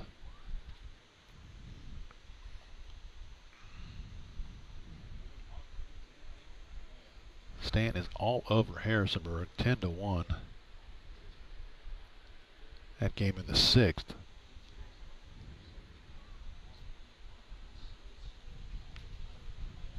Check of the runner, the 1-1. That'll miss inside, 2-1. I know that one there hurt your feelings. Not so now with playoffs. Just about. Well, they're tied going in. They've each got a game tomorrow, so. I mean, they could still tie for that spot. The 2-1. In there for a strike, 2-2 the count. They should have a game tomorrow, but they're not on the schedule. Yeah, well.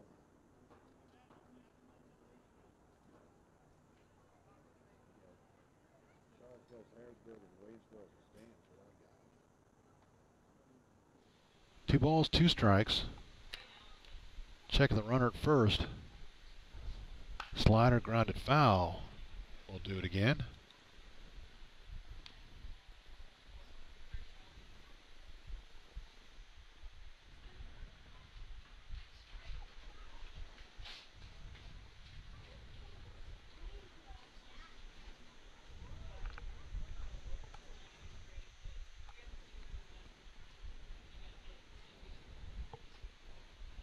Guardier checks his sign. He'll take a look at the runner at first. Line right back at him. That's going to be off his glove. But right to Crizola, who will tag the bag and throw on to first. So that's going to be a 1-4-3 double play. And now the Royals are going to check and make sure everything's connected with Guardier. So Nunez hits it right on the screws, right off of Guardier's glove. But bad luck for the River Bandits, as it turns into a double play. No runs, no hits, an error, nobody left. Your score after 4.5, Winchester 5, Woodstock 3. You listen to the Winchester Royals of Valley Baseball League action on WinchesterRoyals.com and Facebook Live.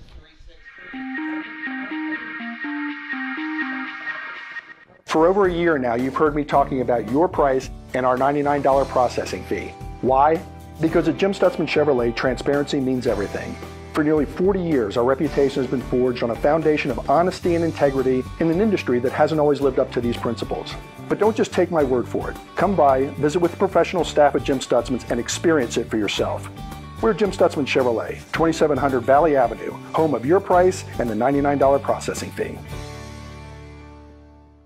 Take me out to the ball game. Oh, wait, we're already here. Barry Lee and Katie G, hoping you're enjoying the old ball game and inviting you to join us each weekday morning from 5 to 10 a.m. on your 92.5 Wink FM. Go Royals!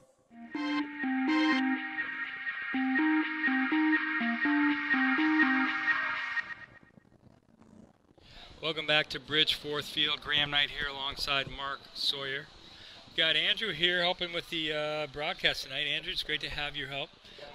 Just want to let everybody know we will be live streaming the playoff games. Here's how it's going to work.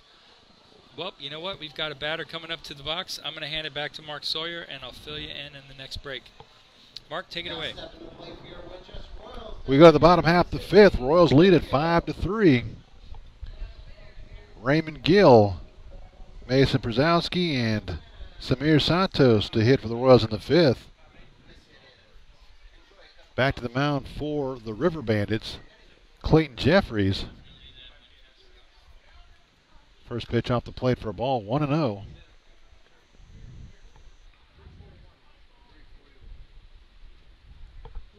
The 1-0 lifted toward deep left field, going back onto his forward. It's going to get over his head. It's going to roll to the fence, and Gill hitting into second base with yet another hit for Raymond Gill tonight. First hit of game number 2 for Gill. 7th hit of the night, or the game for the Royals. That'll bring up Mason Brzezowski, who's been up all night long with runners in scoring position. 4 RBIs in game 1, 1 here in game number 2. A chance to extend a 5-3 lead for the Royals as they again try to clinch a playoff spot. And I promise you, I will not change again. If the Royals win this game, they have clinched at least a playoff spot. They'll be on the road Sunday night, either at Newmarket, at Front Royal, or at Percival, depending on how everything else shakes out. The 0-1 off the plate for ball, 1-1.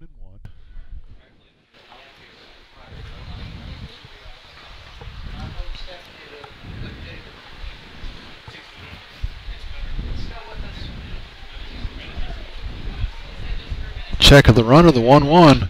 Grounded sharply foul toward the Woodstock bullpen. 1-2 the count. So the Royals 6 outs away from qualifying for the 2018 Valley League playoffs and eliminating the Strasburg Express.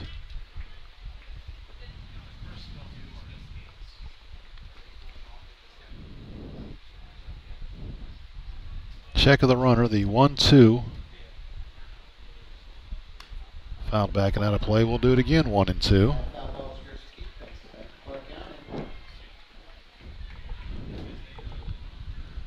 Pushing 10 o'clock on the East Coast as we play here in the bottom half of the fifth.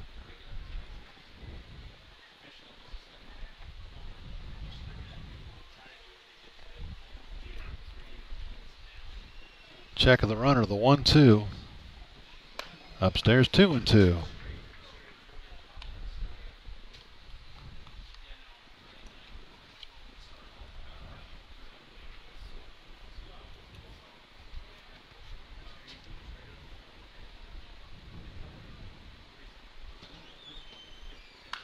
Two popped up, and that'll be out of play. Adams will give it a look, but he'll have no room to make the catch as it flies behind the press box. 2-2 the count. 5 runs, 7 hits, 3 errors for the Royals. 3-5-1 for the River Bandits.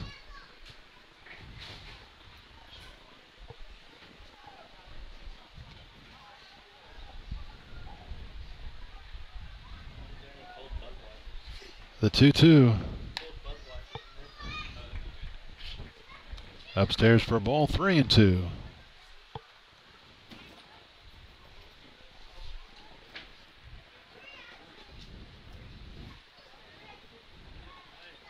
The set, the 3-2. Strike 3 called. Brzezowski takes strike 3 on the outside corner, and he is out on strikes. And again, the Royals get a runner in scoring position and take strike 3. Remember, Samir Santos is 0 for 2 in game 2. He's reached on catcher's interference and scored.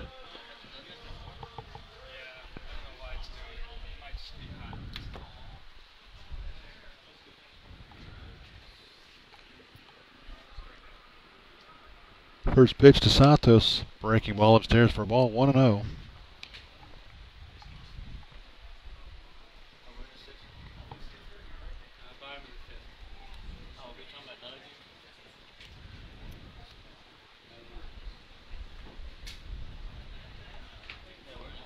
The 1-0 runner off from the second on the pitch, but fouled back and out of play. Raymond Gill's going to go back to Miami and tell his coach in Miami about his stolen base prowess. And I'm not sure what happened to Austin Adams. He's hobbling around behind the plate. Somehow he was injured on the play, but the ball was fouled back and out of play and was nowhere near him. So I don't know what happened.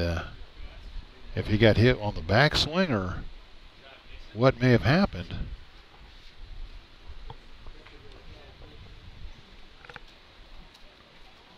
In any event, the count 1-1 on Santos. He tries to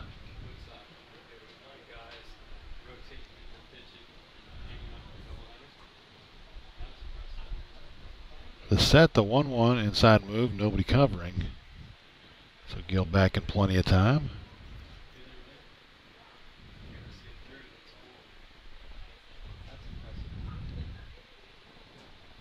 The set, the 1-1.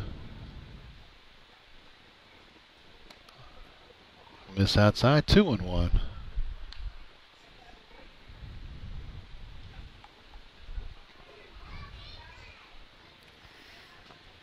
Two balls and a strike, 1 out.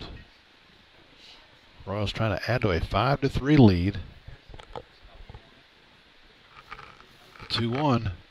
Swung on and missed, 2-2.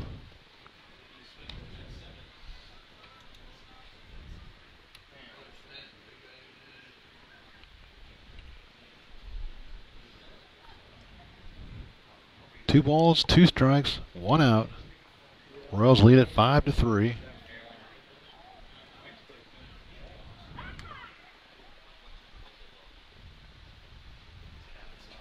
The 2-2, that'll miss outside, 3-2.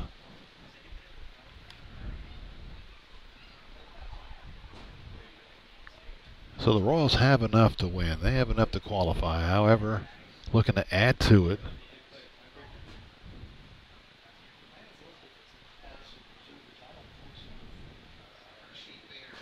The 3-2 will now be made, and he'll almost throw it into center field. A nice job by Brock Johnson to range over and catch it. They're going to call a balk. I'm not sure why that's a balk. The home plate umpire is calling a balk, and I'm not sure why. There's really nothing illegal about throwing the ball where he threw it.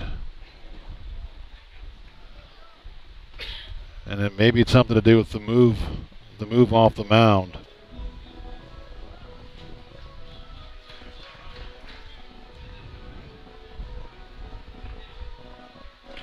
Jeffries appears to agree with the call. Maybe he stumbled. That's probably why the throw was so bad. He might have stumbled on the move, which would indeed be a balk. I'm not sure why Jeffries would be agreeing with it. He's not a pitcher, but in any event, Gill will move to third on the balk. So the Royals will have a runner at third with 1 out for Santos now.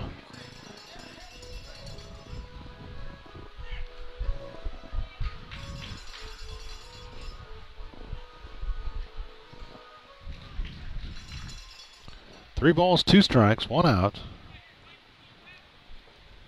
Woodstock will once again bring their infield in on the grass. The 3-2 popped it up, but that'll be backing out of play. And probably a good thing because Oliver wasn't ready. He was still back on the back part of the dirt. And he was on a dead sprint trying to get to the edge of the grass while that pitch was being delivered. Now the River Bandits all in on the grass, trying to cut off the runner at the plate.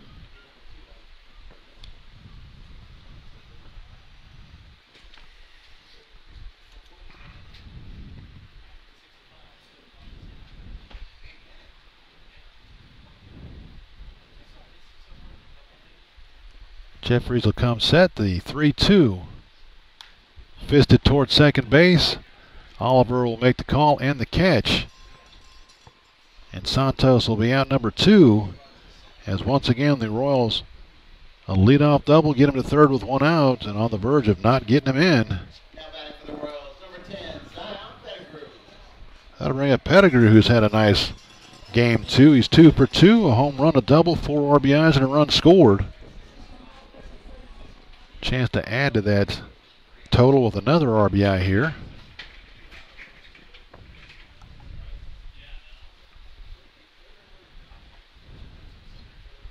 First pitch to Pettigrew, slider in there for a strike, 0-1.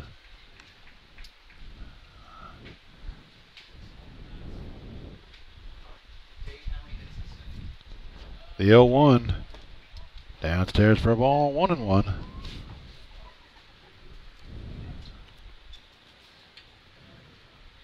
Ball and a strike, 2 outs. That'll miss outside. That's going to catch the outside corner. What I say about umpiring?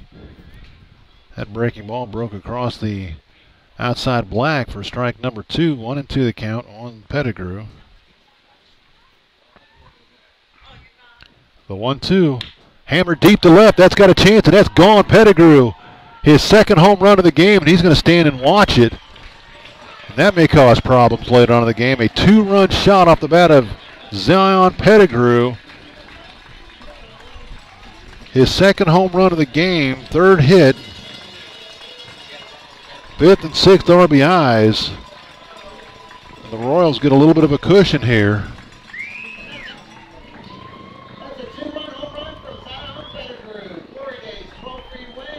Gill will score. Pettigrew scores. It's now 7-3 Royals. As they step one step closer to the playoffs. Michael Dotson will hit now. He's 0 for 1 of the walk. First pitch to Dotson, breaking ball in there for a strike, 0-1. 2 more runs for the Royals here in the 5th as they've extended the lead a little bit. The 0-1 swung on and missed, 0-2.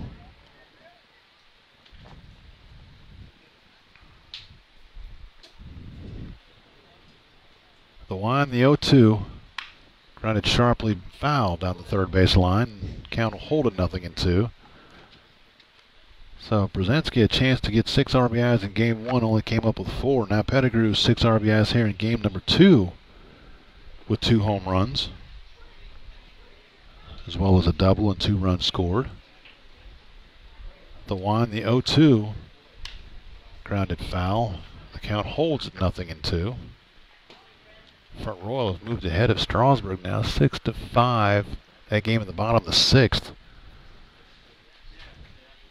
So if Front Royal wins that game, the Royals clinch a playoff spot before they even finish playing. The 0-2 grounded foul once again.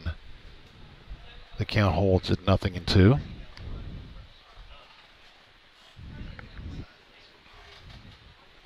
Strasburg led that game 5-2 at one time. Front Royal scored 4 unanswered.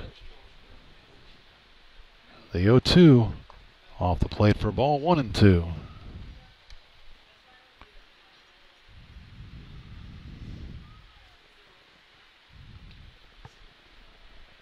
The 1-2 just misses outside, 2-2.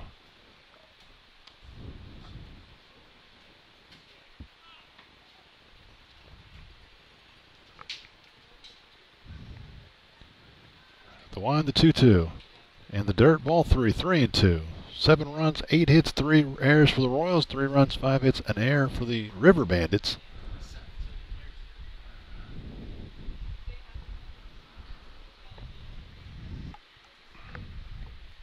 The 3-2 and the dirt ball 4. Dodson will draw his second walk of the game.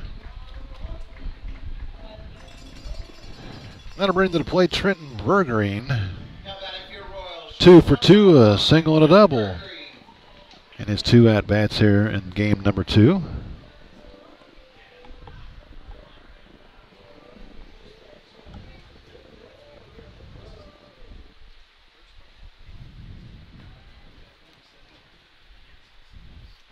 First pitch to Trenton. In there for a strike, 0-1.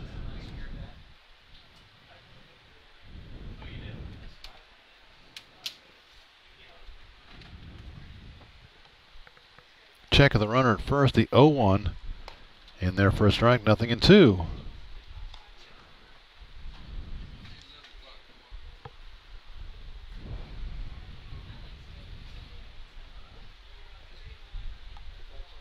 Check of the runner, the 0-2. Off the plate for a ball, 1-2.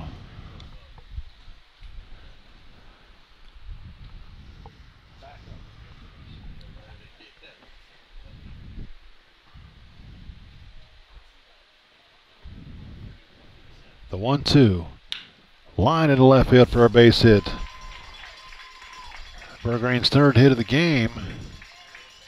Back to the top of the order for the Royals. And Julio Cruzola. Cruzola 0 for 3, struck out twice. He's also flown to center field.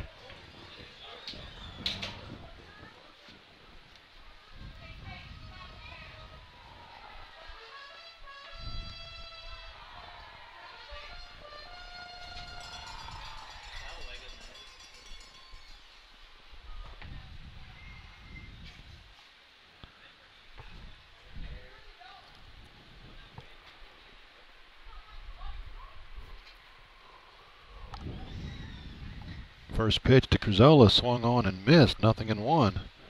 Tried to hold up, was unable to do so. No balls and a strike.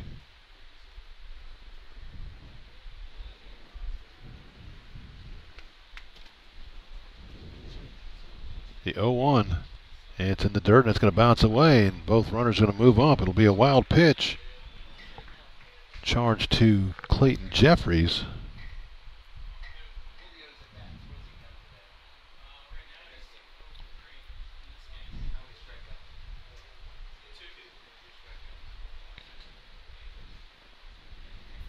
Seven-3, Royals lead it. Cruzola trying to add to that number here.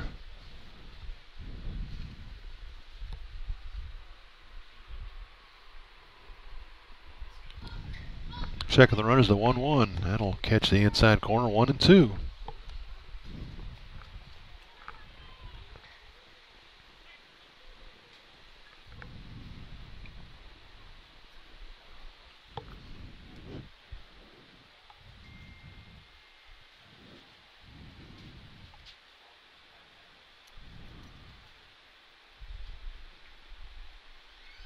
set the 1-2. Strike 3 called, and Grizzola down on strikes for the third time. Second time looking, and the Royals' fifth inning will come to a close.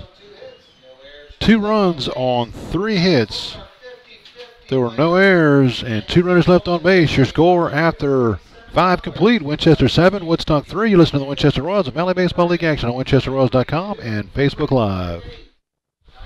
Hey everybody, Graham Knight back here with you. Just want to give a big shout out to TGI Fridays. TGI Fridays has been an amazing partner of the Winchester Royals. They're providing dinner for the Royals tonight. A couple of weeks ago, they hosted a fundraiser for us. Here's kind of an update on that fundraiser. Come to the press box, get your RC Cola, and from Twitter, I want to send out a warm thank you to all the people who were involved in our TGI Fridays fundraiser this past Thursday. It was great having everyone there. The players seemed to have a great time, and I heard from a number of different fans that they enjoyed just having a chance to get together.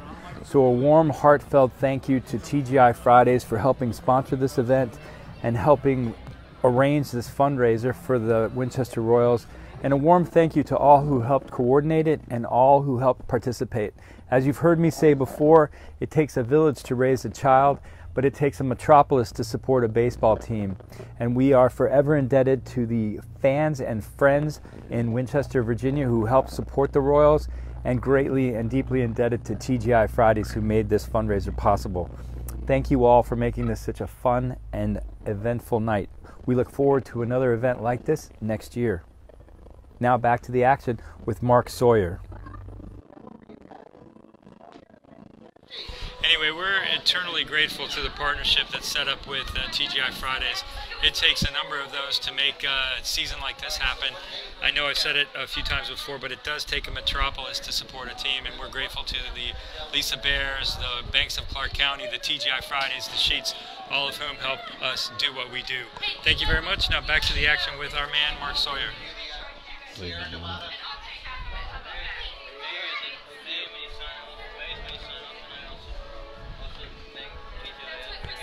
Welcome back to Bridgeforth Field, Winchester, Virginia. I apologize for all the commotion in the background. Once again, Cody Gautier back to the mound for the Royals, on for his 6th inning of work. He'll face Branfield, Haig, and Adams, 5, 6, 7 here in the Woodstock 6th, and Branfield immediately lines one into left field for a base hit.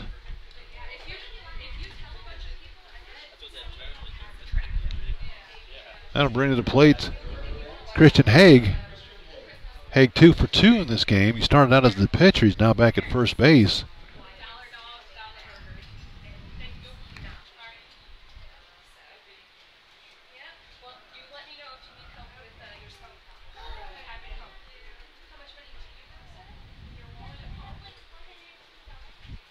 Checking the runner at first. The first pitch grounded toward third. Backhanded by Pettigrew onto first in time. Nice strong throw by Pettigrew for out number 1. Branfield will move to second. More importantly, the Royals now 5 outs away from clinching a playoff spot. Strasburg has rallied to tie that game 6-6 in the top of the 7th, so that game may go for a while. But the Royals 5 outs, and they are in.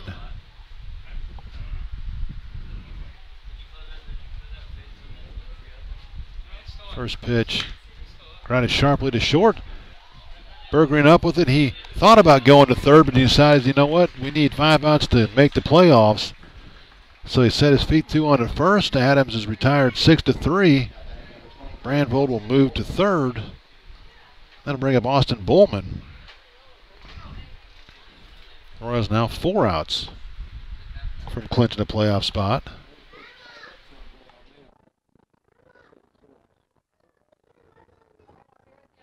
First pitch lifted toward center field. Johnny Butler on his horse. He's going to range over in the alley in right center field to make the catch. So Bowman will fly out to center field for the River Bandits. No runs a hit, no errors, a runner left. Royals 3 outs away from clinching a spot. We go to the bottom half of the 6th. Your score, Winchester 7, Woodstock 3. Listen to the Winchester Royals. Valley Baseball League action on WinchesterRoyals.com and Facebook Live. Thank you, Mark. Hey, so to recap how the playoffs are going to work, here's the game plan. For the first and second round of the playoffs, we will be, the home team will originate the live stream. So we'll put out a schedule each morning, give you the lowdown of who's playing where. That'll tell you what Facebook page the game will be on. The other team, the visiting team, will share it. As we move to the championships, what we will do is the championship games will be carried on the Valley Baseball League page and shared on all the other team pages. So you should be able to find that on any one of 12 Valley League baseball pages. If you have any questions about how it's going to work or where you catch a game, please feel free to reach out to me at Graham at Isomer Media.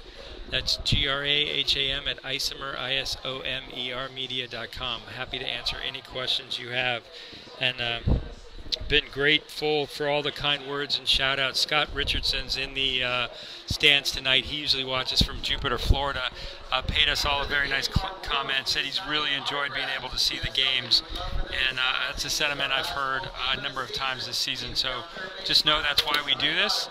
We want you to be able to be part of what happens here. And we're grateful for all your time that you spent with us, and we look forward to bringing you all the action as the playoffs start to unfold on Sunday. Now back to the action with Mark Sawyer. We head to the bottom half of the sixth. The River Bandits will once again make a pitching change. Riley Brandvold back to the mound for the sixth inning. Clayton Jeffries will return to center field. Brandvold pitched an inning or two in game number 1 earlier this afternoon. He will try to finish this one out for the River Bandits. Or at least he'll work the sixth. Butler, Polinsky, and Gill, 2, 3, 4 to hit for the Royals here in inning number 6. 7 runs, 9 hits, 3 errors for the Royals. 3, 6, and 1 for the River Bandits. And again, Strasburg is tied front Royals 6-6 in the top half of the 7th. But none of that matters. The Royals can win this one. Off the plate for ball, 1-0. Butler 1 for 3, a run scored and a stolen base in game number 2. The 1-0 off the plate for a ball, 2-0.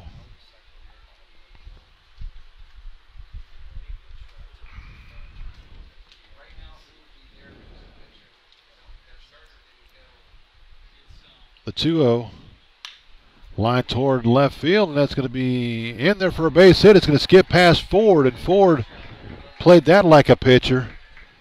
Rounding second and heading to third, but he's going to slam on the brakes. Ford kind of misjudged it, and then he couldn't get to it. It skipped past him all the way to the fence.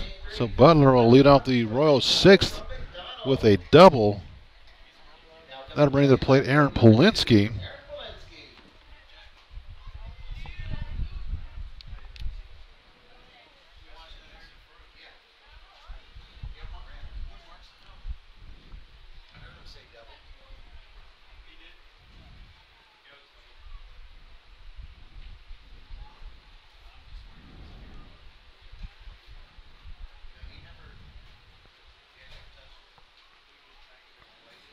Polinsky 0 for 2 with a walk and a stolen base. He's also scored a run.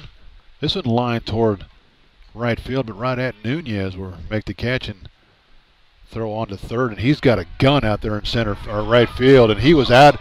He's out at third base if Bowman makes the catch. Not sure why you want to test his arm out there, but Butler did, and he's lucky that Bowman didn't hold on to the ball because he's out at third base if he does. Polinsky flies out to right for out number 1. That'll bring up Raymond Gill. Gill 1 for 2. He's scored twice. He's also walked and stolen a base.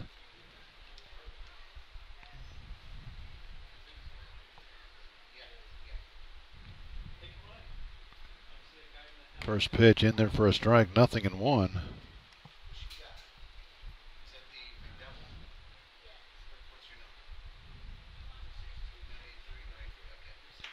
The 0-1 line foul out of play, 0-2 the count.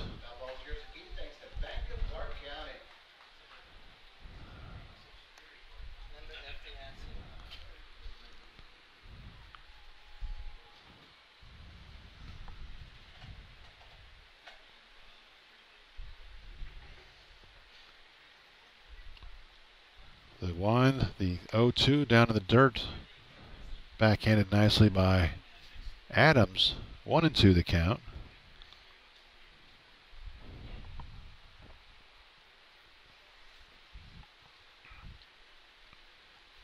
The 1-2 again, Woodstock in on the grass.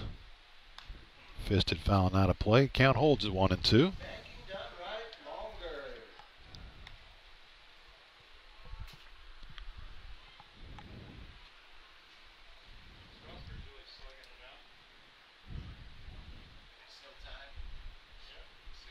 Checking the runner, the 1-2. That'll miss outside, 2-2. Royals trying to pick up some insurance runs here in the bottom half of the 6th. They lead it 7-3.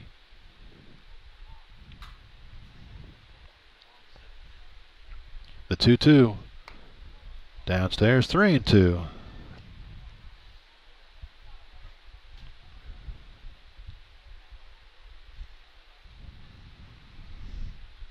Checking the runners, the payoff pitch.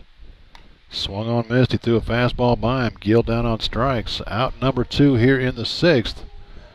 And once again, the Royals a leadoff double. Get him to third with 1 out, and he's still there with 2 outs.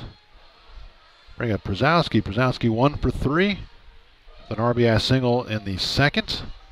He's also grounded out and struck out in game number 2. Drove in 4 in game number 1 with a couple base hits. First pitch, in there for a strike, 0-1.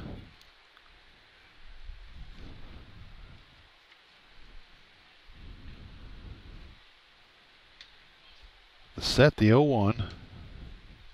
That'll miss outside, 1-1.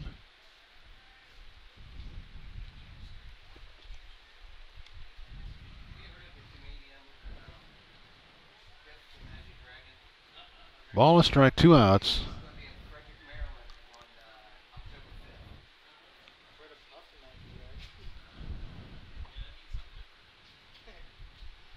Grounded up the middle towards center field. Backhanded nicely by Oliver, but he's not going to be able to throw him out. Oliver kept in the infield, but Przowski will beat it out, and it'll be his 2nd RBI of the game, 6th of the day, his 2nd hit in game number 2. For Winchester, first baseman number 21, Samir Santos. Butler will score to make it 8-3. That'll bring up Santos. Santos 0 for 3 in game number 2. He's reached on catcher's interference and scored.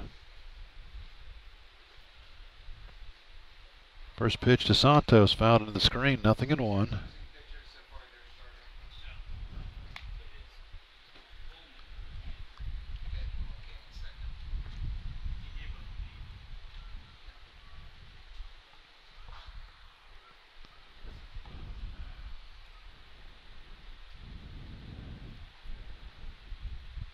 The 0-1.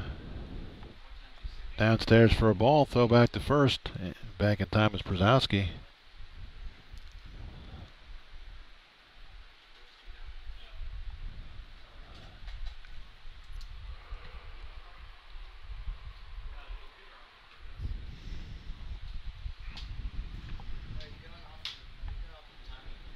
The set, the 0-1. Runner off with the pitch. Throw down to second base, not going to be in time, and Mason will steal it standing.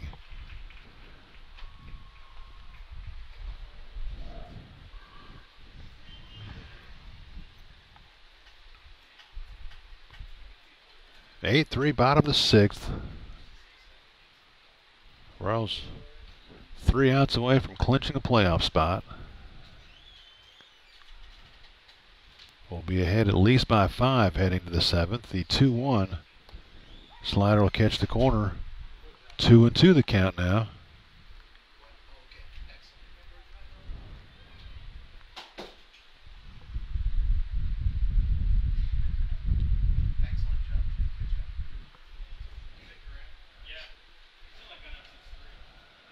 The 2-2.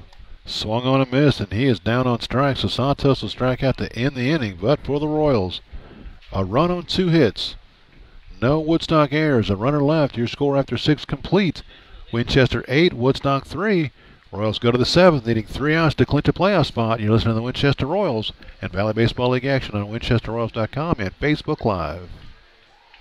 Hey, the Royals would like to salute the 9 players of the Woodstock River Bandits who have stuck together to finish out their season.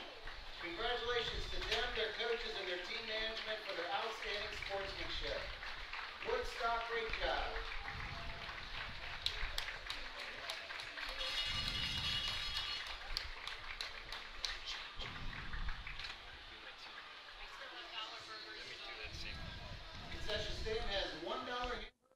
Hey, I want to jump in. If you heard what Eric said, I just want to repeat what he said because it really is an impressive effort. The Woodstock River Bandits came up here with 9 players. They've been cycling through their infield and outfield pitchers at the mound. They have slugged it out for 2 7-inning games today, and they've got another game tomorrow. That is an incredible commitment. It's been a tough season for them, but if you want to talk about a team that shows heart and commitment, look to the Woodstock River Bandits. Really an impressive effort. We will be forever grateful and impressed by what they've done here tonight. Now back to the action with Mark Sawyer. We go to the top half of the 7th. Cody Goodyear back to the mound for the Royals, trying to close it out. Trying to pick up that all-important golden W that locks up a playoff spot. He will face the 9-1-2 hitters here for Woodstock. Ford, Oliver, and Johnson.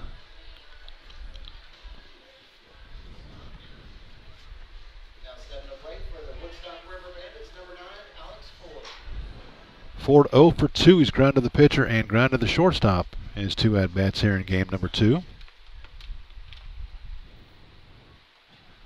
First pitch to Ford. In there for a strike, 0-1. Again, the Royals on the road tomorrow at Strasburg, a 12 o'clock game, but a win here makes that game not matter. The 0-1 downstairs for a ball, 1-1.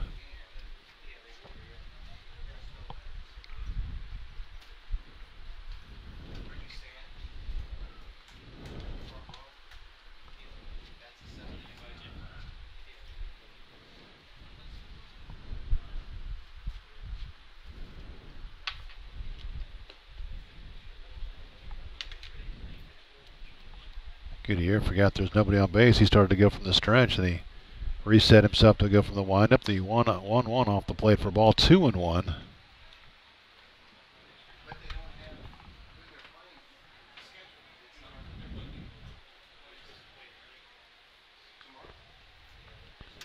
The wind, the 2-1.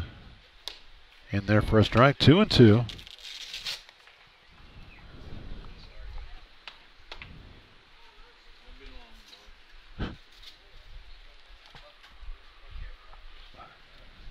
The wind, the 2-2. Downstairs, ball 3. I think Ford's pretty much decided he's not going to swing the bat here.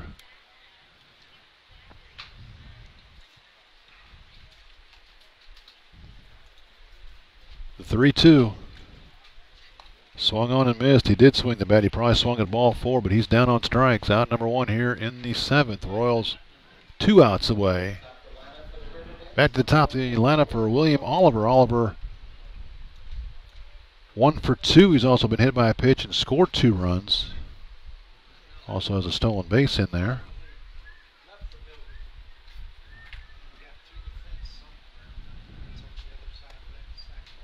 It's downstairs for a ball, 1-0.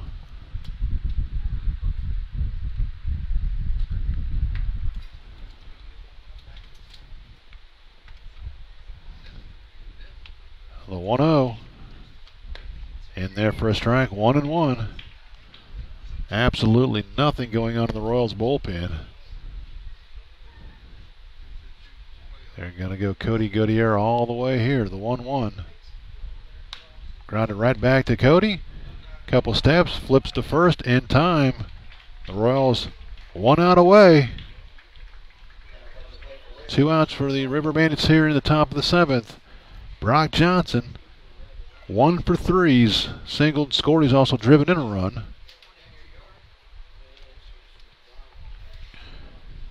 At one time,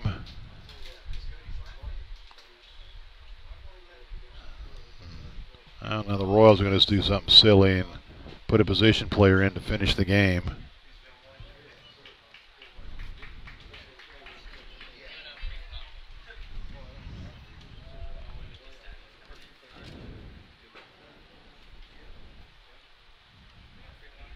So 1 out away from clinching a playoff spot. Gautier is going to be sent to right field, and Mason Brzezowski is going to come on to pitch.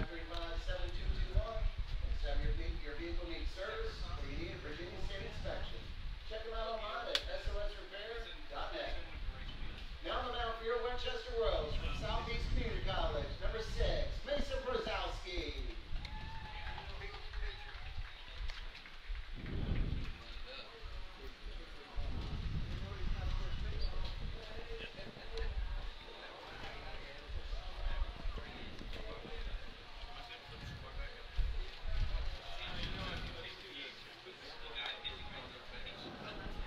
So Brzezowski is going to try to close it out.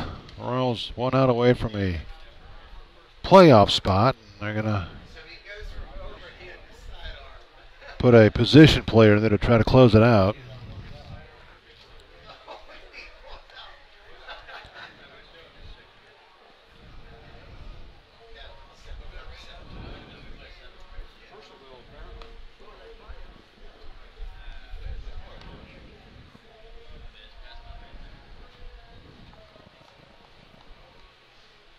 So Brock Johnson, last chance for the River Bandits here.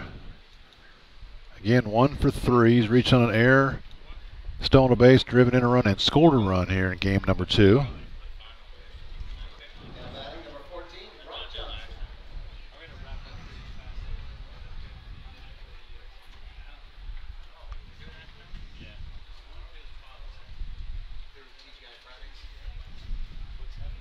First pitch from Brzezowski.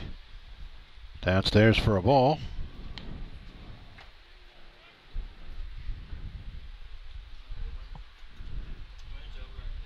The 1-0.